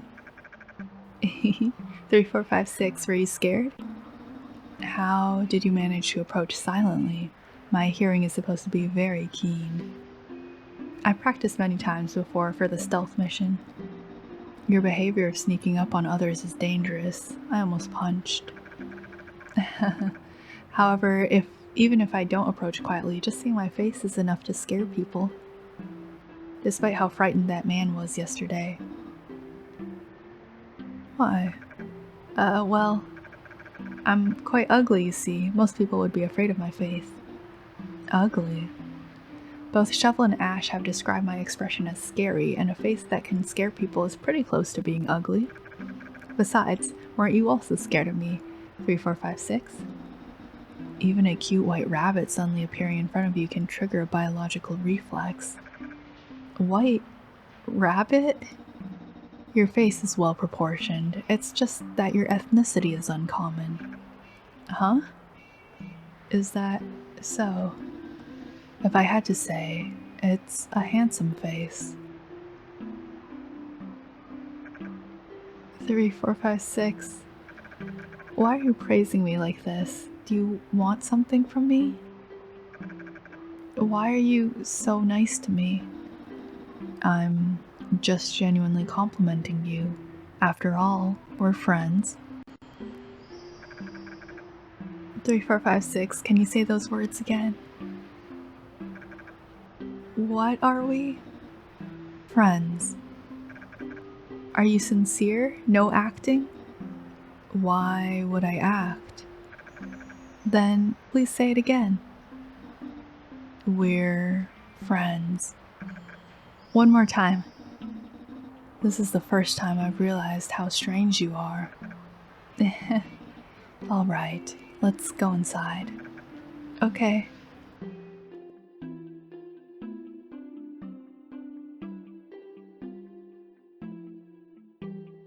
I've got like stuff on the brain because tell me why I immediately saw that and thought of Golden Freddy. I watched the FNAF movie just the other day, the second one in theaters, and people like, let's not talk about how the movie was by itself, but people were so happy to be there, to be watching it, and I guess there's some value in that. There were so many young kids. I saw someone dressed up as like Foxy with their girlfriend, and then when we were leaving the theater, there was a chick coming in with like a gigantic Freddy plushie. And what kind of movie these days can you say that people get that excited for? I don't know. It was just kind of nice to see it. It was a little bit of a cultural moment, I think. We entered the cafe, and the pleasant scent of dried flowers and cute decorations made the atmosphere relaxing, which is why I chose this place. 3456 continued to share the doujinshi she purchased yesterday, so once again we delved into deep discussions about the book and characters. Does 3456 also like that author? What a coincidence. I've purchased books by that author. Next time I can bring them to lend to you. I feel so happy.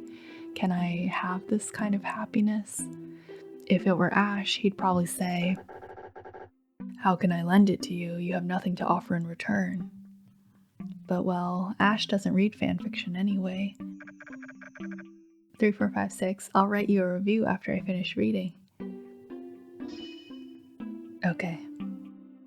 It's not out of any fear or anything that I'm doing this, but simply because I want 3456 to experience happiness too. Thinking about it, this carefree interaction seems to only be possible with 3456. Although I really want to read fanfiction, my current interest is more focused on 3456. She seems a bit worried. What could she be thinking about? Speaking of which, I've always been curious about 3456's earphones. Such a unique style. Is it hanging down by a wire? Even if she wears them all the time, it doesn't seem to affect her hearing. Could it be a prosthetic like Ash's nose and finger? And she doesn't have the pungent smell of perfume or the earthy smell of blood like me. She's like a domestic small animal. Has she ever experienced giving love to others? It's nothing. What am I even thinking about? I immediately lowered my head, trying to shift my focus to the fanfiction.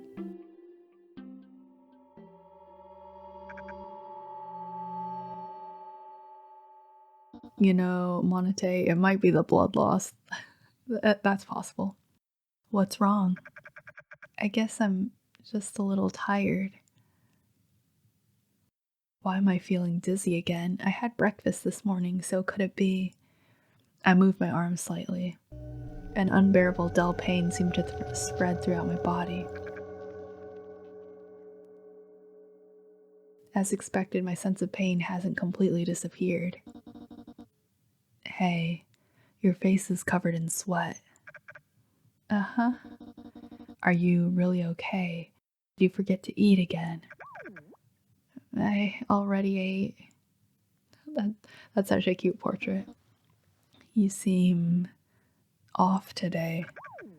It's nothing. Oh, yeah.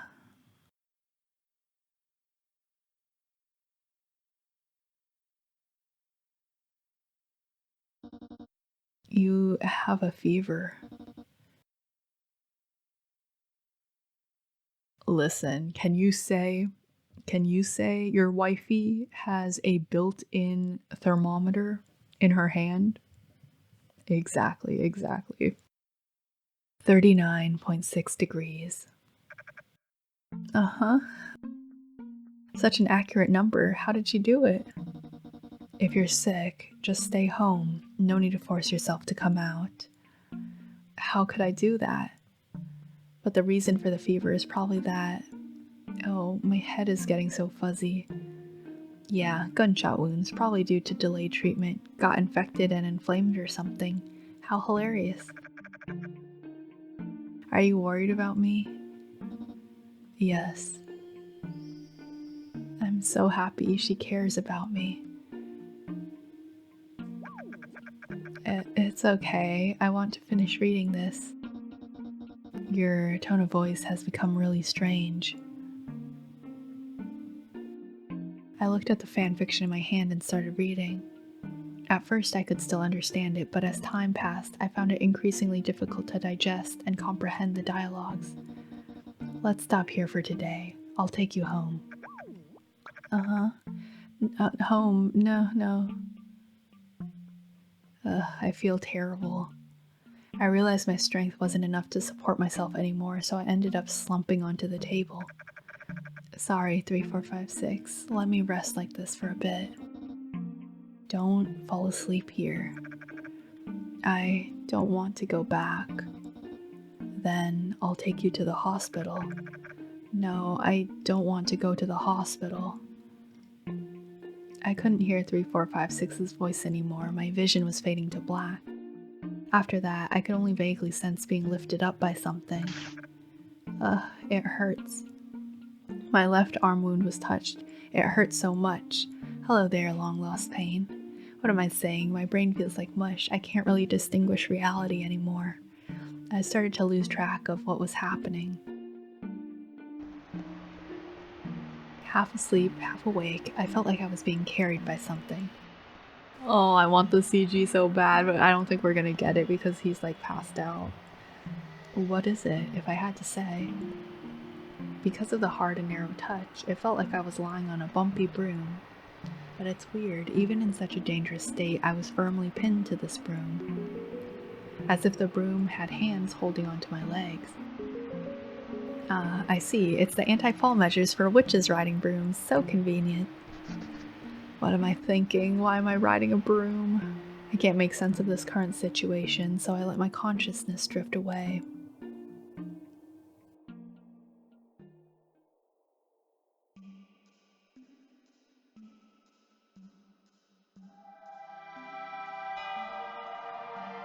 When my consciousness somewhat revived, I saw an angel. Is this heaven? Did I die just like that? Hey. 3456 is here too. How come? But 3456 is an angel anyway, so it's only natural. You're awake. It's not heaven. This is a ceiling mural. Don't sit up so suddenly. You might faint again.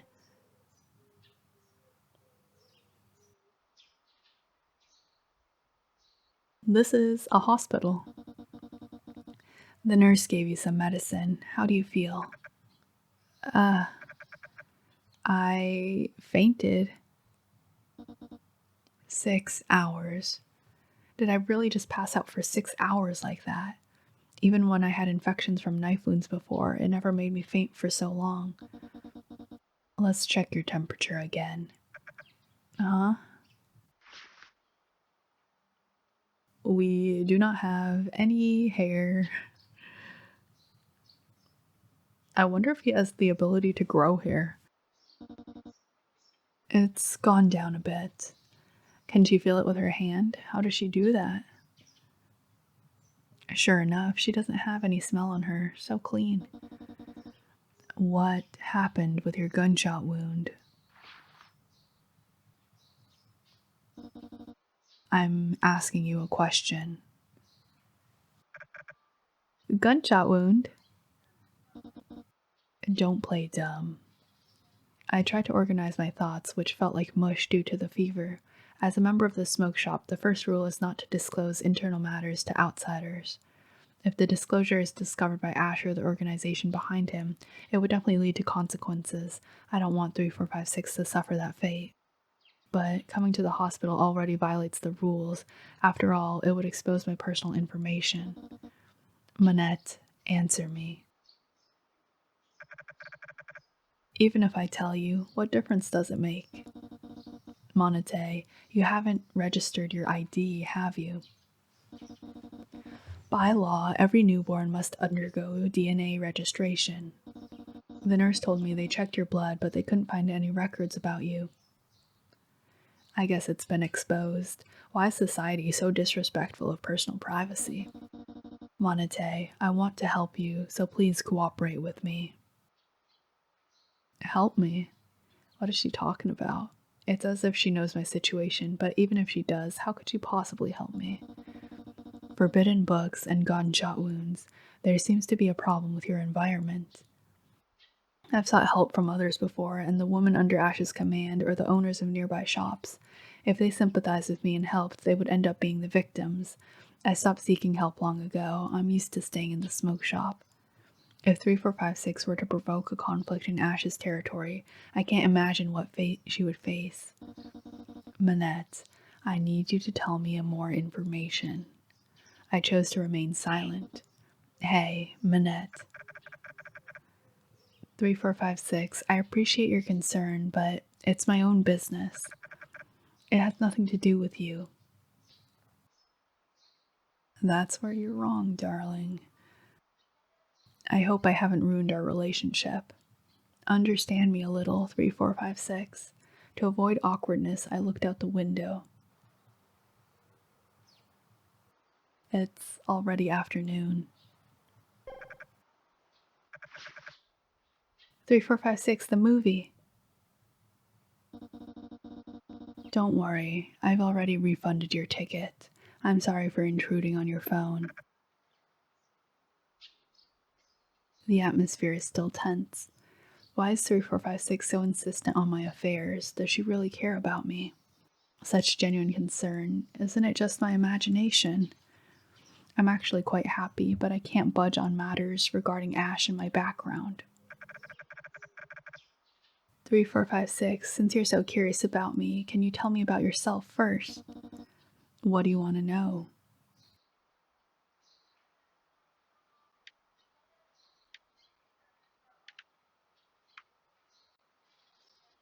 I don't know if there's necessarily a great choice here either.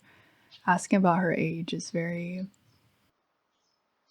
Like, I would definitely not do that, but it does seem like something in character for our main character. Let's ask about her family. They're probably all dead. 3456, how's your relationship with your family? My relationship with my parents was very good. It's just that they passed away very early. 3456, she's just like me for real. I'm sorry. That's okay. I still have my foster daughter. Foster daughter.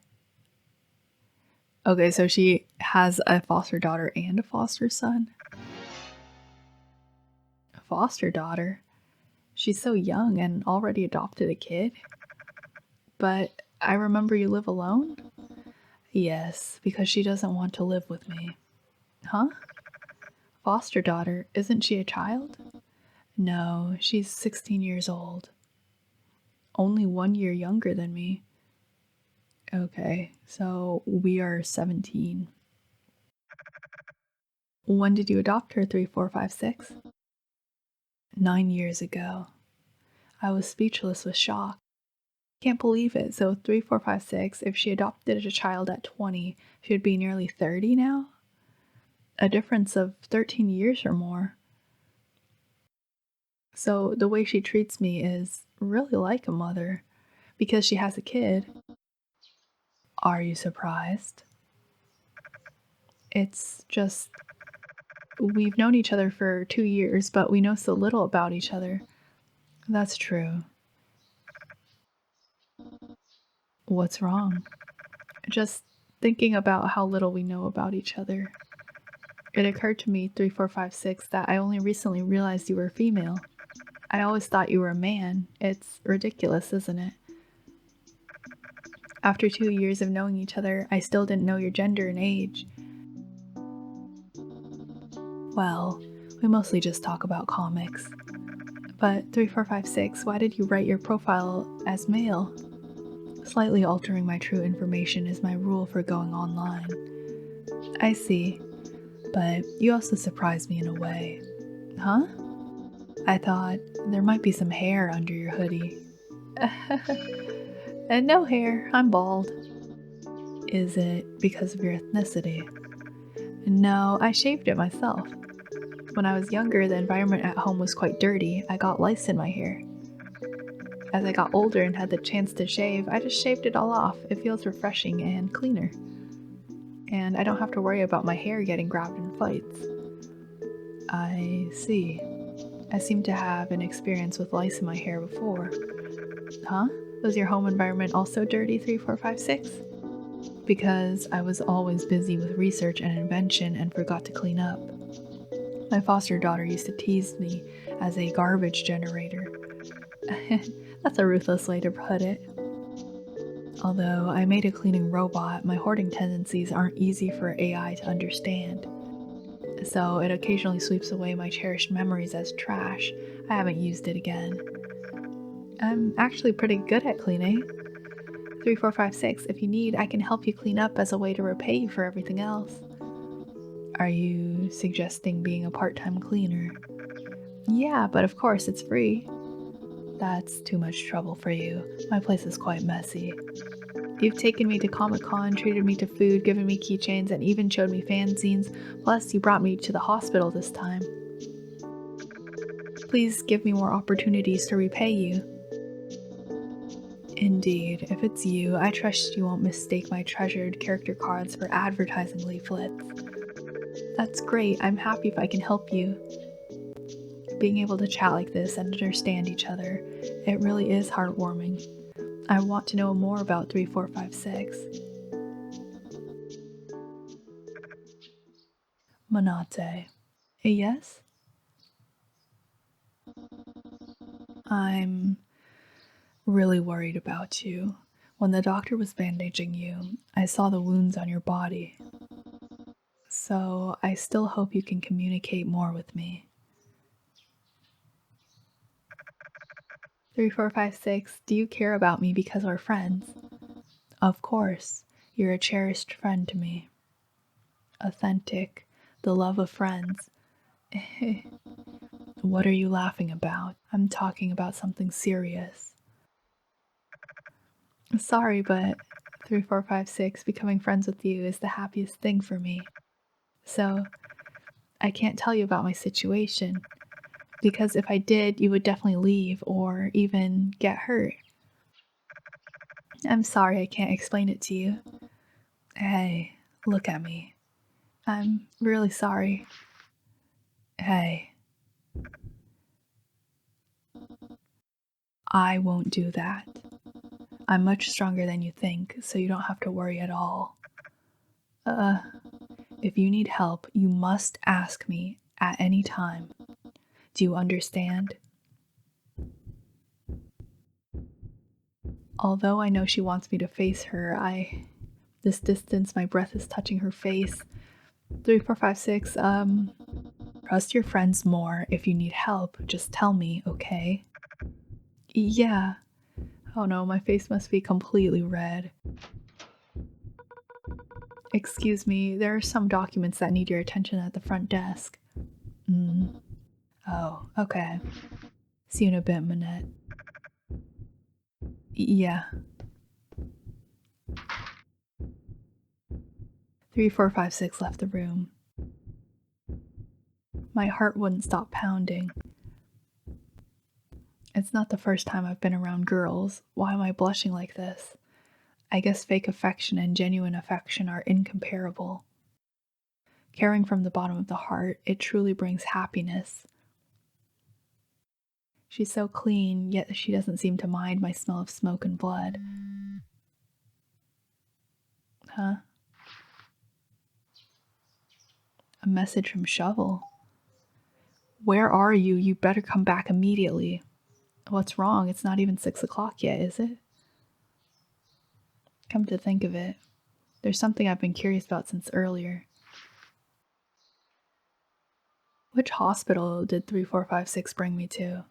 It looks like a slightly old-fashioned in decor. Right, let me use my phone to locate this place. Central Medical Center. It's actually that hospital. I remember this picture. It seems to be directly under the jurisdiction of the central government. Alright, just make sure you avoid the central government controlled area when you're out. If you stir up trouble there, it'll be hard to deal with the public security. This seems a bit bad. This is the area that Ash's organization fears the most. The Central District is the only place not infiltrated by the organization. That's all I know. So no matter how small the incident is, the Central District, it'll be punished directly by regular law. By law, every newborn must undergo DNA registration. The nurse told me they checked your blood, but they couldn't find any records about you. My mother gave birth to me at home, and the fake ID Ash arranged for me can only be used outside the Central District. To the Central District, I'm not supposed to exist. If my gunshot wound and lack of identification are exposed, the police will come looking for me soon.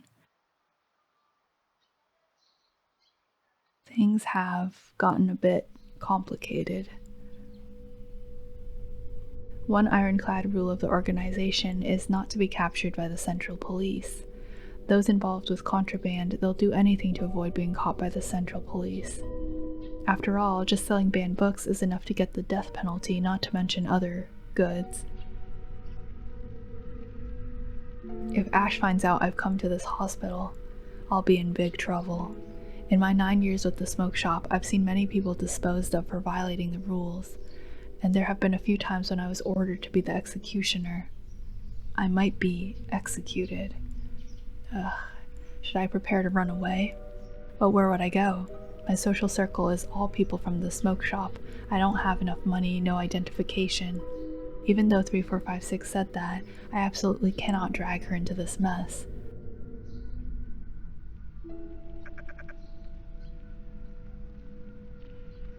I don't know why, but I feel strangely relieved. Whatever the outcome, I've been tired of that environment for a long time. It's just... If it really is the worst case scenario, then it means I have to part way with 3456. Even though I finally found someone who genuinely cares for me, takes care of me, and gives me love. I was even planning on going to her house to clean up. I really don't want to break that promise. Let's not think too negatively. Perhaps the Central Police wouldn't even bother with someone like me, an insignificant black market dweller. Ash would probably just order someone to beat me up and lock me in the basement for a few months to ride out the storm. Shovel seems really worried, huh? I wonder if Ash found out about me coming to the Central District. In that case, I should go back before the police come looking for me.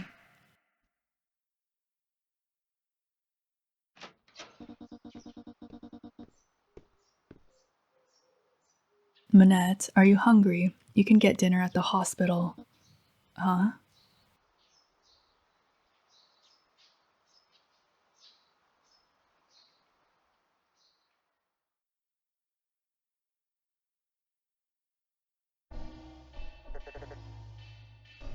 She really does care about him. Ah, you're back. I'm back. I dragged my weak body back home to the smoke shop. Running away was definitely not an option, as the organization had ears and eyes everywhere. But when I saw Ash and his gang waiting inside the smoke shop, I realized that coming back wasn't a good choice either. Monete. Some of Ash's men were leaning against the walls, some were smoking water pipes, and Ash, seated between them, seemed very displeased. You know what happens near the Central District Hospital, right? The public security in the Central District is tough to deal with. I reminded you many times. My men saw you being carried there by a little girl. They couldn't stop her. It's regrettable. Luckily, the authorities haven't started investigating you. Carried by a little girl? So I wasn't taken to the hospital by an ambulance, and instead it's 3456, the petite figure, who carried me to the hospital? How did she manage that?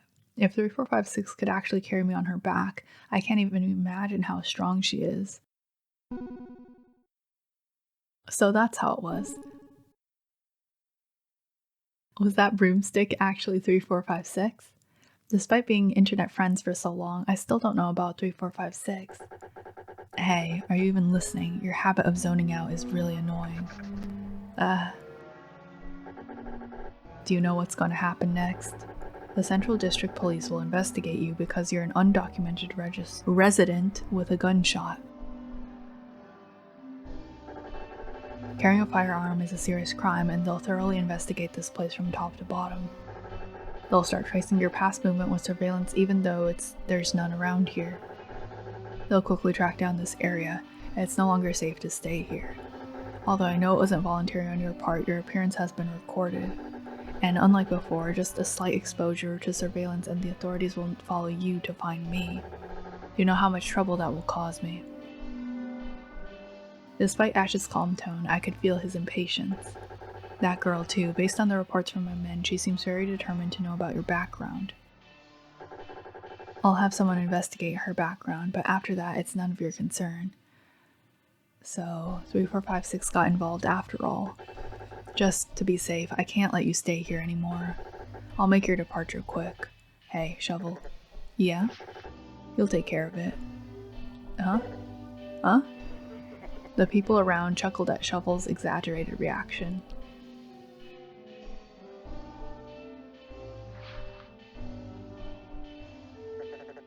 Oh, sorry, Monete. Let's give you a chance to say your last words, Monete. So that's how it is. Everything is progressing rapidly toward my worst fears. To be honest, I still haven't fully grasped it yet maybe because of the fever making me feel a bit dizzy.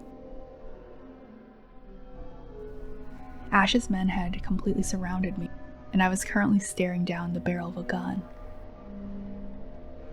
Escape seems impossible. Am I going to die here? Although dying here doesn't matter, but just casually saying my last words and then dying, that's too casual. Ash, do you remember what happened in November 1978? When I was 8 years old, I saw a TV program with the theme of love. The people on TV showed me the greatness of love, making me realize just how precious it is. Before that, I hardly understood anything. I didn't even know what the most important thing in the world was.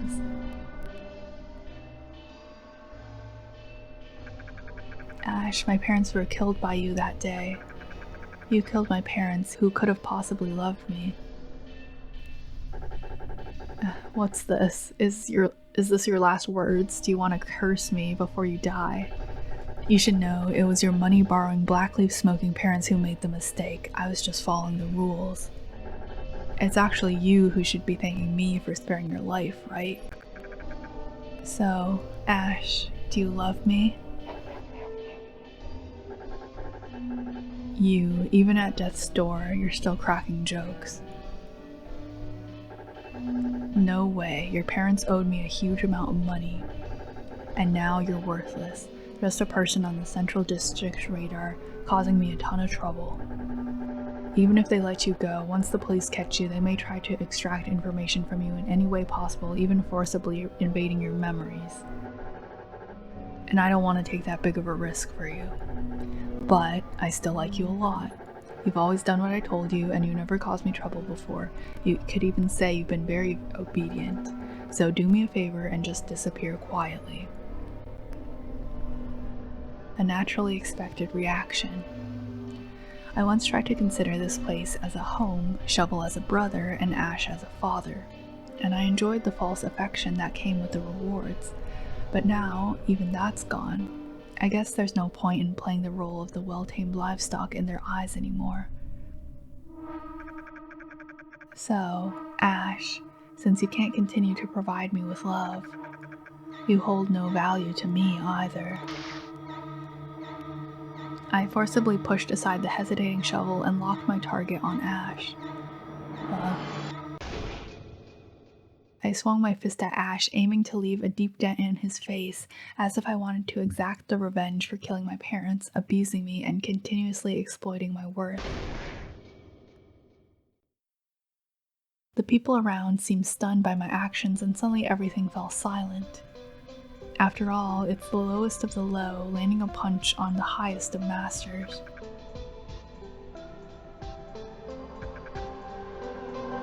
So exhilarating. Ugh. Hey, shoot! Huh? I walked toward Ash again, intending to land a few more punches. I want to vent all the pain that I have pent up for 9 years. Anyway, I'm going to die. Let me die happily. But his men rushed in to restrain me. It's okay, let them be the targets for my venting.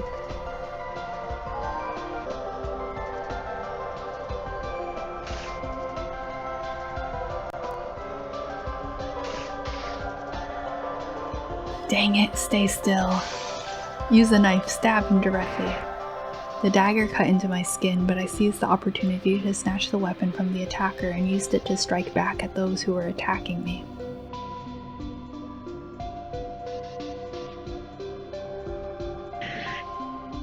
Ugh, Monate, you bastard.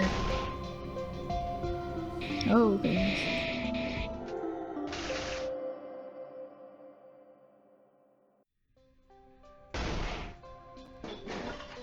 I don't know if it's possible to lose those fights. Again, I'm not very good at minigames, but like I haven't died in one yet, so I don't know if dying's just not possible.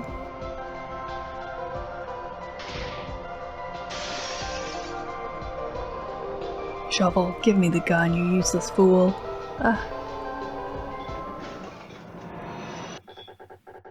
Monate, don't you mind what happens to that girl called 3456?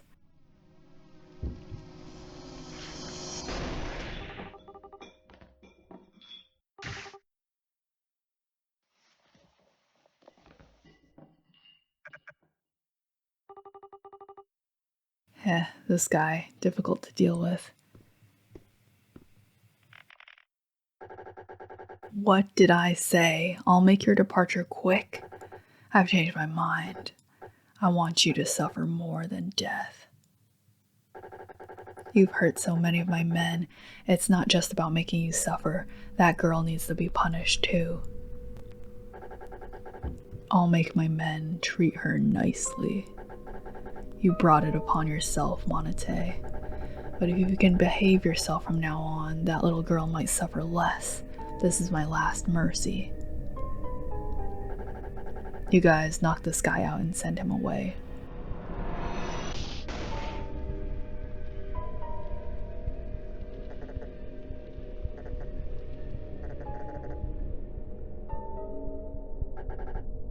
Another solution. Then should I sell him to the perverts? Which one is better?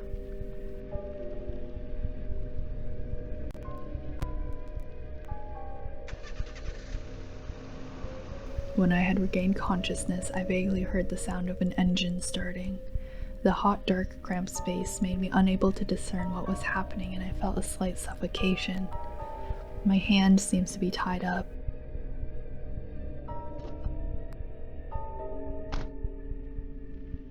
My consciousness was intermittent, and I didn't know how long I had been jostling. The shaking noise had stopped. Hey, get up. My collar was roughly lifted. The villa. Huh? Where is this? Hurry up, behave yourself. They pulled the rope on my hands, and I obediently followed. After entering the gate of the villa, before I could even observe my surroundings, I was dragged into the basement by them. It was dim and dark here. My gaze focused on the red cage at the deepest part of the basement. Used to contain animals, but this place has felt familiar since earlier. I seem to have been here before. But my brain was so muddy that memory seems to have fallen into the cracks, and I could only blindly grope. Get in here. Stay in here, you lunatic.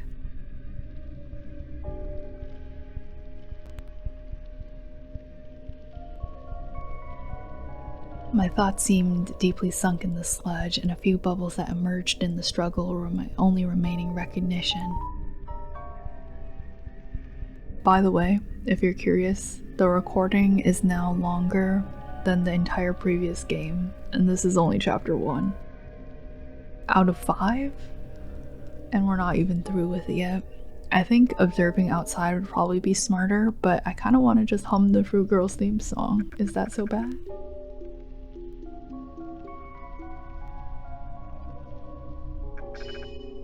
Strawberry power. My mind cleared up a little bit. Okay, we can observe outside. Like a layer of dust obscuring my vision, I still couldn't see clearly outside. I'm battered and bruised. Even though my sense of pain is dulled, I can tell there isn't a single spot on my body that's intact. Fortunately, my hands are bound in front of me and I rubbed my eyes. My eye sockets are a bit swollen from the beating, and the tears shed from the assault have been wiped away, so my vision became clearer. I'm alert enough now. So, what's the situation?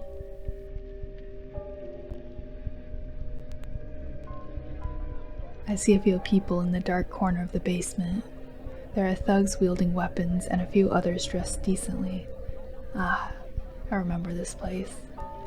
It has a unique name, the Slaughterhouse, a place for people to enjoy cruel entertainment where Ash occasionally uses it to dispose of enemies. So, Ash intends to dispose of me like this. I once witnessed the slaughtering process here, and the gruesome scenes are still vivid in my memory. The people who come here enjoy the thrill of killing or watching others be killed. Some pay to enter while others are hired to perform the slaughter. At this time, the livestock to be watched is probably me. The diameter of this cage is only 1 meter, just enough to accommodate one person. It's already locked. There's a heavy stench of blood and decay here, along with the smell of excrement. The rusty bars are coated with dried, blackened blood clots mixed with some hair. Is it left uncleanness to intensify the victim's fear? After all, I'm already feeling uncomfortable. I can't escape from here, of course, and for 3456's sake, I can't do that either. Based on my past experiences as a spectator, I know what they're going to do next. The men outside the cage will thrust their sharp weapons into the gaps of the cage. Since it's so narrow, dodging is extremely difficult. If the victim tries to dodge, they'll pull the rope of the victim's hands to force him closer to the outside, which is why my hands are tied in front. The process is jokingly called bleeding out, truly macabre. I'm about to die here in a gruesome and drawn-out manner. Life is short and simple. Eating, sleeping, fighting, killing, comforting oneself with false affection in the smoke shop. I didn't even get to avenge my parents. The people outside aren't starting the show yet, probably because the audience hasn't arrived. I'm so tired. Even though the cage is dirty, let me lean against the railing for a while. Something in my pocket touched the railing. My phone. Didn't Ash confiscate it, and why was it in this pocket? Although it's difficult with my hands bound together, I managed to pull the phone out from the bottom of my pants pocket. The show hasn't started yet, so they probably won't pay much attention to me. Still, I turn my back, trying to make sure no one notices I'm checking my phone.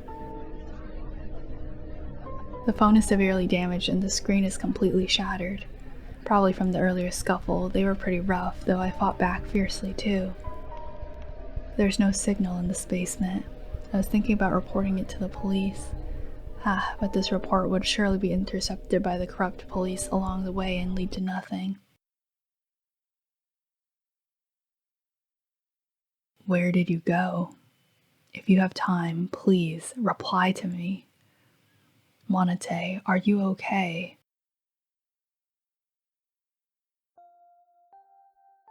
Three, 4, 5, 6. Oh, the little rabbit. This message is from an hour ago. Yeah, it's suddenly rude to disappear from the hospital, but I can't reply to 3456's message anymore. It's really heartwarming to be cared about by her. But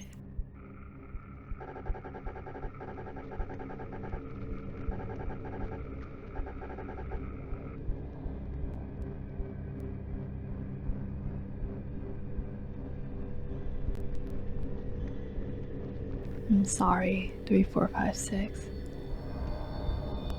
I still got you involved. Obviously, you've been so good to me, I not only failed to repay you, but also put you in danger. If I had fought back more fiercely, killed Ash and his men at the smoke shop, would that have been better? Killing Ash and his men, not only giving him time to notify the others, maybe then you would have been safe. Not giving him time to notify the others. If only I had the ability to kill them. But I missed the opportunity, and now I can only let them lock me up to lessen the impact on you. The crowd outside armed with weapons is about to kill me. I can't protect you. Just like I couldn't protect my parents.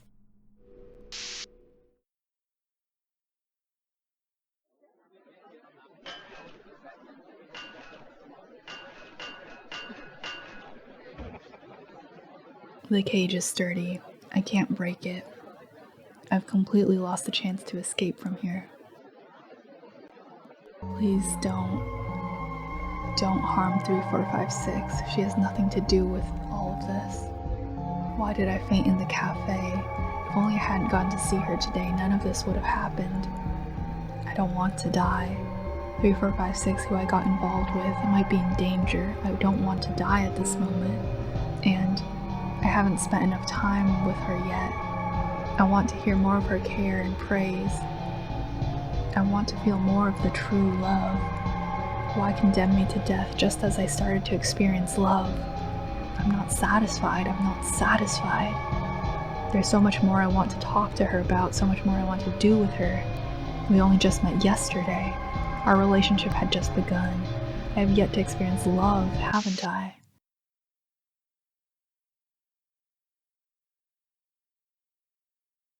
I'm filled with regret. It's unbearable. If only I had known death would come so soon. Wouldn't it have been better if I had extracted enough love from her early on?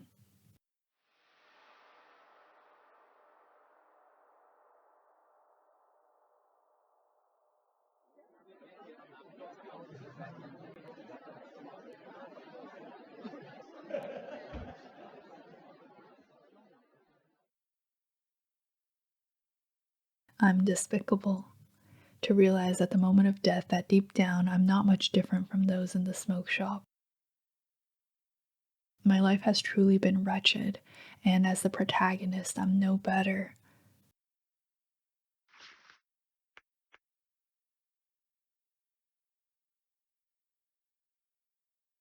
How solemn.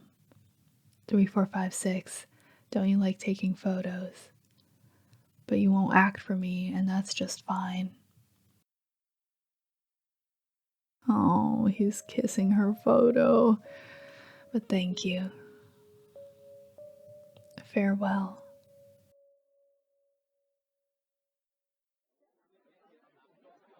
It seems the guests have almost all arrived, and they're ready to attack me at any moment. Ahem.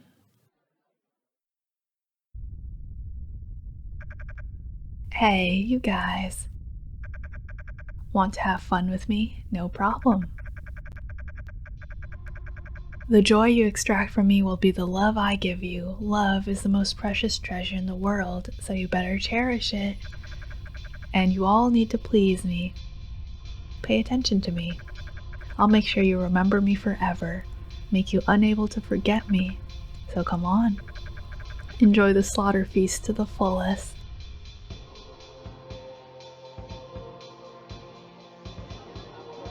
My speech made the crowd start whispering to each other.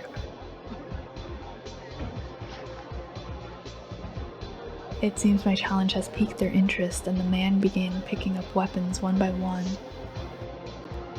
Alright, I'm ready. After all, I've known my death is the only way out for a long time. Bring on the attack. This is so sad.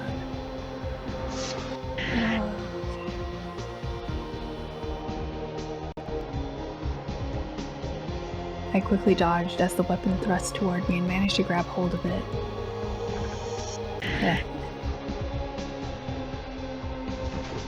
Okay, he's fighting back a little maybe.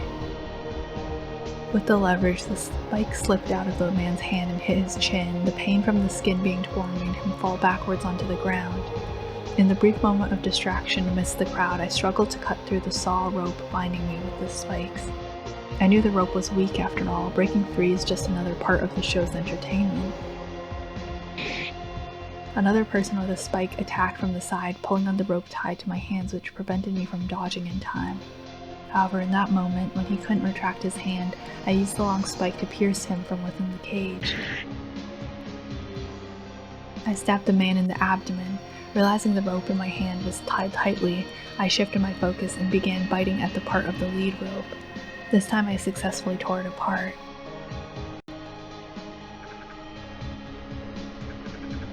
Keep attacking, I'll resist with all my might. This is my only death in life. You don't want this show to be too dull, do you? Even though my hands were bound, those people started to get scared and back off when they saw me break free from the rope and get a weapon. But at the same time, those I had angered decided to attack me together.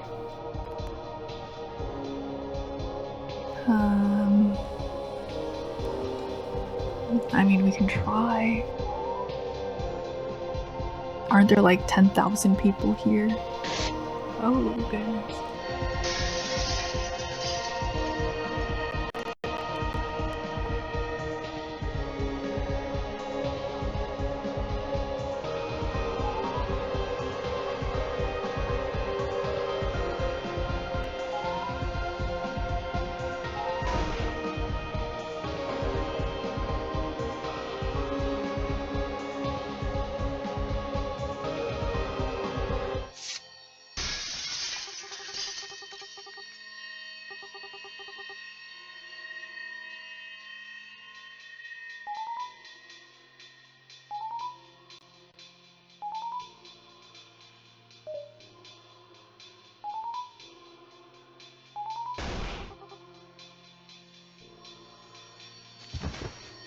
I fiercely thrust the weapon into my opponent's body, but I couldn't pull it out. Seeing that I no longer posed a threat with the weapon, more people started attacking me. I knew it would be difficult to evade them this time.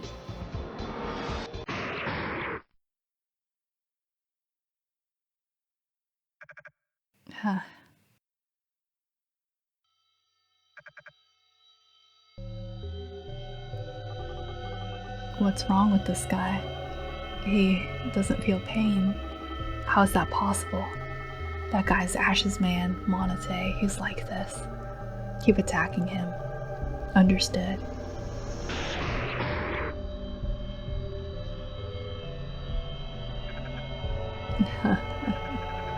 I can feel the pain now. Keep it coming. Don't you want to hear me scream? You're far from making me scream.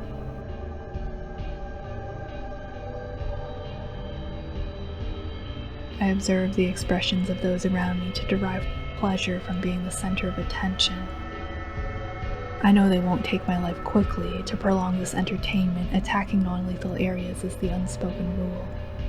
This is the time when I appreciate my parents for constantly burning black leaves at home, destroying my nerves. Although some are intimidated, many executioners are aroused by the interest and desire to attack. I was hit by even more weapons. I don't know what I look like now. My limbs must be terrifyingly covered with blades. I can feel myself growing faint from blood loss. In the past, those who were executed mostly died from shock due to excessive bleeding. My hearing and vision are starting to blur, but still, I want to offer the best response to all the attackers. This is the closest action I can take to love. That's so jacked up. That's so jacked up. Because even though they don't fundamentally care about him, he still cares about them on a base level. Ooh. What's wrong? Keep on. Keep it up. Use me for your enjoyment, won't you? Pay more attention to me, will ya? I don't know if anyone is still attacking me, because I can no longer see the situation around me. Even with my numb nerves, my entire body is already feeling intense pain. It hurts. So much pain. My body is starting to lose control. My blood is slowly draining away. I might not be able to hold on much longer. Dang. The writing in the series is so good.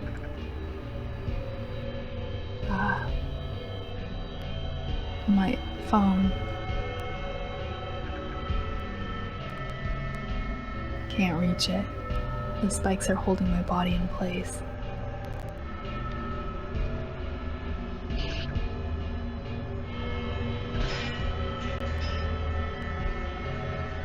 It hurts. I can't. Even if I try to reach it, it's pointless. So tired. I feel like sleeping.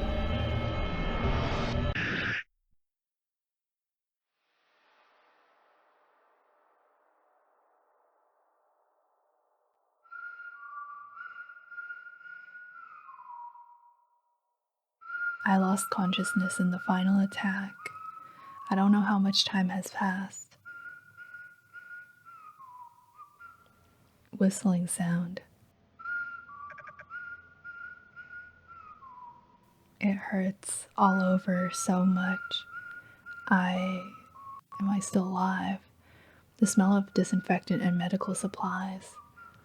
If I was dead, I wouldn't feel this pain and I wouldn't smell the scent. Why am I still alive? Where am I?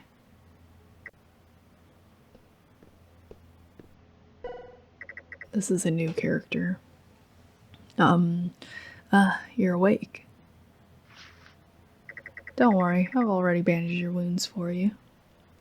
Who? The black lighting prevents me from seeing the man's face clearly, but he seems to be middle-aged with gray-white hair. You are... Even just moving my arm, I feel intense pain. It hurts so much. Don't force yourself. I just pulled you back from the brink of death. This man saved me. Ash is really cruel to treat you like this, even though I told him to take care of you until you turn 18. What's going on?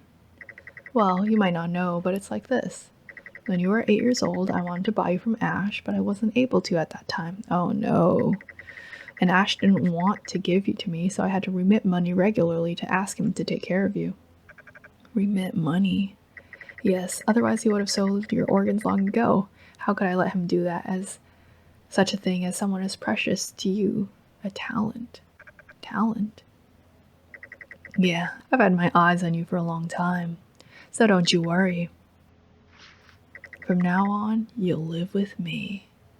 Ash finally agreed to let you go, so I'll take good care of you. You'll become very important in the future. A bad premonition makes my hair stand on end. I didn't die, and now I'm in the hands of a strange man. I observe my surroundings. This place looks like a laboratory. In glass containers, there are unidentified objects resembling biological tissues. I recall the past words Ash said to me. He wants me to suffer more than death.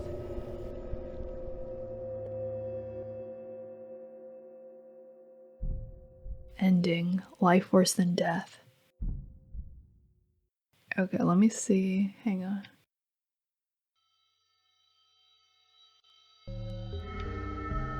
Let's try to reach it.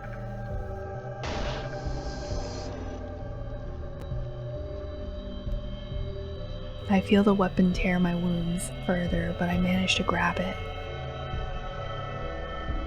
Alright, Monete, it's time to send out your prayer. 3456, my cherished friend. If possible, I still want to talk to you more, discuss our interests, go to a Comic-Con together. If only I had done more back then. At that time, I said it wouldn't be bad to die. Sure, it wasn't sincere. I want to live. If I can survive, I'll cherish our time together even more.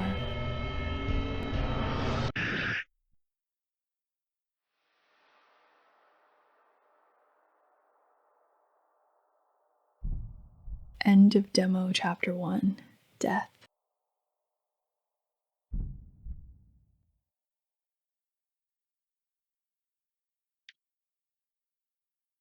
Is that it? Okay, let me explore around a little bit, and if that is all the content this game has, I will, I guess, come back to you with my final thoughts. I'm back after poking around the game a little bit. It doesn't look like there's anything else really that I found that we haven't seen yet in our playthrough, so I think I'll just leave it here for what's out right now. I am really sad that we didn't get to see 3456 save him. I really do believe that is gonna be the ending of chapter 1 because, again, this game is subtitled The Merciful Savior. And in the previous game, which was subtitled The Shining Immortal, that is who 3456 was to Ronnie, the protagonist of that game. So here she would be the merciful savior for Monate. Yeah, this game was really good. And even though it's just the demo, I can already tell that the developer has improved a ton since the last game, the previous entry in this series. I didn't check exactly how long they've been working on this one so far, but I did like all the little inclusions of the minigames and stuff. I'm glad that there are no consequences for doing them poorly. When I went back to check, it doesn't look like if you did the little mini game at the end properly, you could choose the first option the first time through. I think you do have to see the bad option first and then it unlocks it. I don't know if that's my preference. Like, I could have gone without having to see that bad ending. It's honestly so depressing. I don't know what that unnamed character wanted with Manate, but just nothing good there. No good intentions there. As a main character, as a protagonist, I love Manate a lot, perhaps even more than Ronnie, but I really love the relationship that Manate has with 3456 here. I think it's incredible that you can tell these stories with completely separate people at completely different times in this character's life because she is essentially an immortal. She has lived for a long time. I almost wonder if she's seen the ending of the previous Earth, actually. And perhaps that will be explored in the final game in the series, but for this one, I think it's gonna focus a lot more on like her relationship with this character who I really do believe is going to be the foster son character who she was talking about in the first game. She's definitely very maternal here. Obviously, Manate has his own issues with intimacy and affection and like being cared for, his own traumas, and that's why he's having such mixed and complicated feelings about his relationship with her. However, on her end, it's definitely like a parental thing, I do believe. One of the things that makes Safalin so attractive to me is her kindness at heart, and although she is a morally great character who does highly questionable things, I don't think any of her actions ever come from a place of wanting to harm others. She's very kind at heart, and she will sacrifice herself before others in order to help them.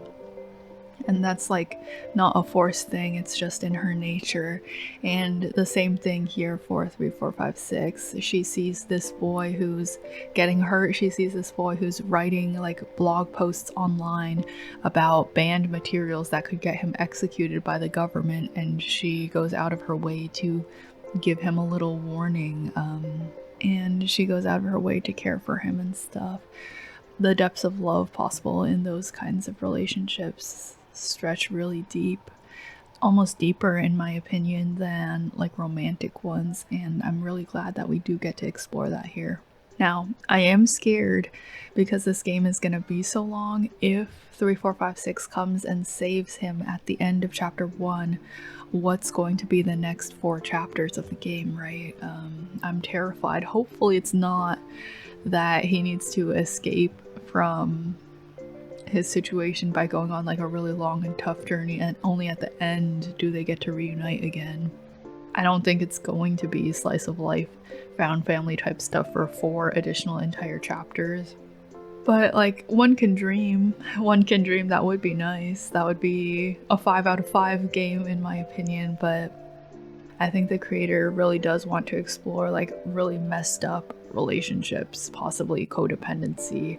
And right now, like, we haven't extremely seen Manate go off the deep end yet regarding his relationship with 3456. So I can definitely see him becoming yandere, a stalker, kind of forcing his feelings onto her. I could see it. He hasn't had a chance to process those experiences yet either. But I am gunning for a good ending, and everything around them has been so cute. There's like a CG that I have not yet seen in this game on the developer's Twitter where 3456 kisses Manate on the forehead in kind of like an affectionate way. And I'm just, listen, we need the full game. We need the full game like ASAP. Please don't let it get delayed. I'm already waiting on the next chapters for like several other games. Whenever this game comes out in full, we will be playing it. But for now, thanks for watching. I think I do need to draw some kind of fan art for them at some point in time. I'll try to squeeze out a little chunk out of my schedule. She's everything to me. And in hindsight, I don't know if Ronnie's relationship to her is gonna be reciprocated at all. I think that definitely is a little bit of it's a little bit more questionable in hindsight. If you stuck around this long, thanks for watching. Feel free to check this out. This one's not on the Steam page, so if you want to play the demo, you gotta go to the creator's itch.io page, and I'll link that below as well. I was so like hyped and locked in during this playthrough that I've only gotten halfway through my cup of tea for the day. So I'm gonna finish that up, and I need to wrap some presents today actually. I definitely am cutting it close with the shipping deadline. Not that it's if the packages don't make it there by the 25th, it's the end of the world type thing. Because I'm already gonna be celebrating Christmas a little late because some of my loved ones are out of the country right now. So there's no massive rush. It's just I have a little time today, so I'd like to make some progress on that front. I'm not sure 100% what the next video is going to be. I can tell you that my next video about like manga and stuff is going to be my end of the year manga wrap up video where I just talk about all the manga I read this year, but possibly I might have the chance to play some more games or do some like other little videos before that. But until then, I'll see ya. Just be safe, be warm, be careful out there.